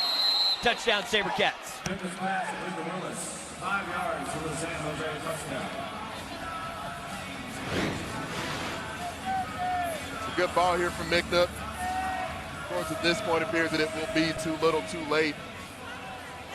But I do think when you look back at the first quarter, the pulling of Nathan Stanley, the inputting of Russ Micta into the lineup, I do think that gave San Jose their best opportunity. This game could have gotten out of hand early, I think, with the way Nathan Stanley was looking early in the contest. Anthony, as we take a look at the brackets, we now know the matchup for Arena Bowl 27. The 19-1 Cleveland Gladiators will host Arizona, a team with 3 losses on the season. We've got 2 weeks to get ready for it, but give us your early thoughts on the matchup, because they did not see each other in the regular season. They didn't meet. They didn't meet in the regular season. 2 teams that both got off to historic starts in the regular season. Enormous undefeated streaks. Cleveland, their 1 loss to the Pittsburgh Power, able to respond and haven't lost again since. The Gladiators being a team of destiny, the 6 games being won on the very final snap of the contest, versus the team who now will be playing in their 4th consecutive Arena Bowl. The Gladiators franchise, through their community just now rallying around their football team, versus the team in the Arizona Rattlers, who this community expects season in and season out. They should be, and quite often have been, the best team in the Arena Football League. This is the alpha and the omega, and these 2 forces now will finally collide in Arena Bowl 27. Everyone around AF Nation has been waiting for the Gladiators to meet the Rattlers, and we will finally see it, Wolf, on August 23rd. And it's rare in any level of football that the 2 #1 seeds in their respective conferences actually end up meeting in the Super Bowl. We had it in the NFL with Denver and Seattle this past Super Bowl, and now we're going to have it in Arena Bowl 27. Onside kick. And Kerry Reed knocks that into the stands.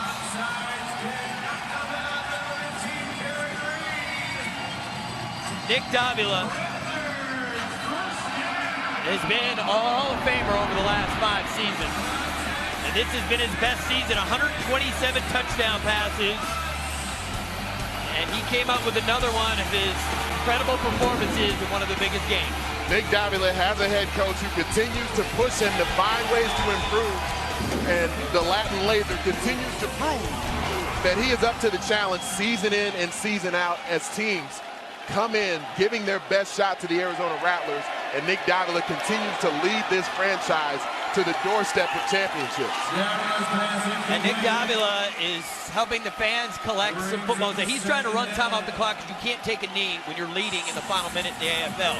But you can run back and throw souvenirs, because the fans get to keep the football, and so it's a nice little gift from Nick Davila to the fans here in Arizona.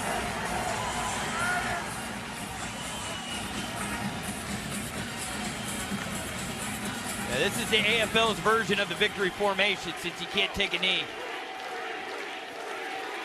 And Nick will do this, and there'll probably be one more version of that. And this is the very last time these fans here at the Snake Pit will get to see this football team on their home turf this year. The chant of repeat has now begun at the U.S. Airways Center. This community knowing there's an opportunity to witness history. We'll see how many of them, with the bye week there now being in the Arena Football League before the Arena Bowl. 2 weeks for these fans to make their trek to Cleveland and try to see if they can rock their way to another Arena Bowl championship. Nick Davila gonna keep skipping back, let that clock wind down, and it winds down to 0. Arizona Rattlers going back to the Arena Bowl 4 straight time and a chance at a three-peat.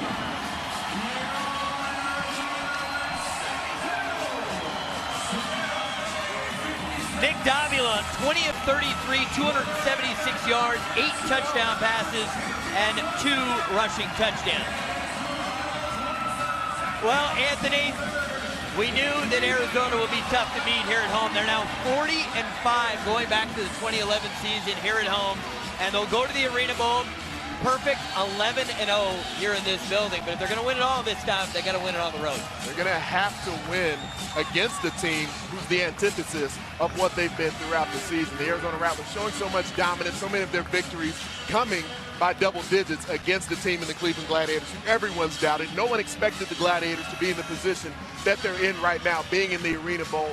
But somehow, you get the sense this has been written in stone because of the destiny that seems to have been there for the Gladiators. And now Arizona, you know they're going to show up ready to play in Arena Bowl 27. It's a fascinating matchup for Arena Bowl 27. Cleveland hosting Arizona. The team of destiny in Cleveland against the 2-time defending champs. MLS soccer already in progress, coming on ESPN2. Seattle taking on Houston on behalf of Randy Gatewood and my man Anthony Herron. I am Ari Wolf saying so long. The Rattlers going back to the Arena Bowl. Good night, everybody.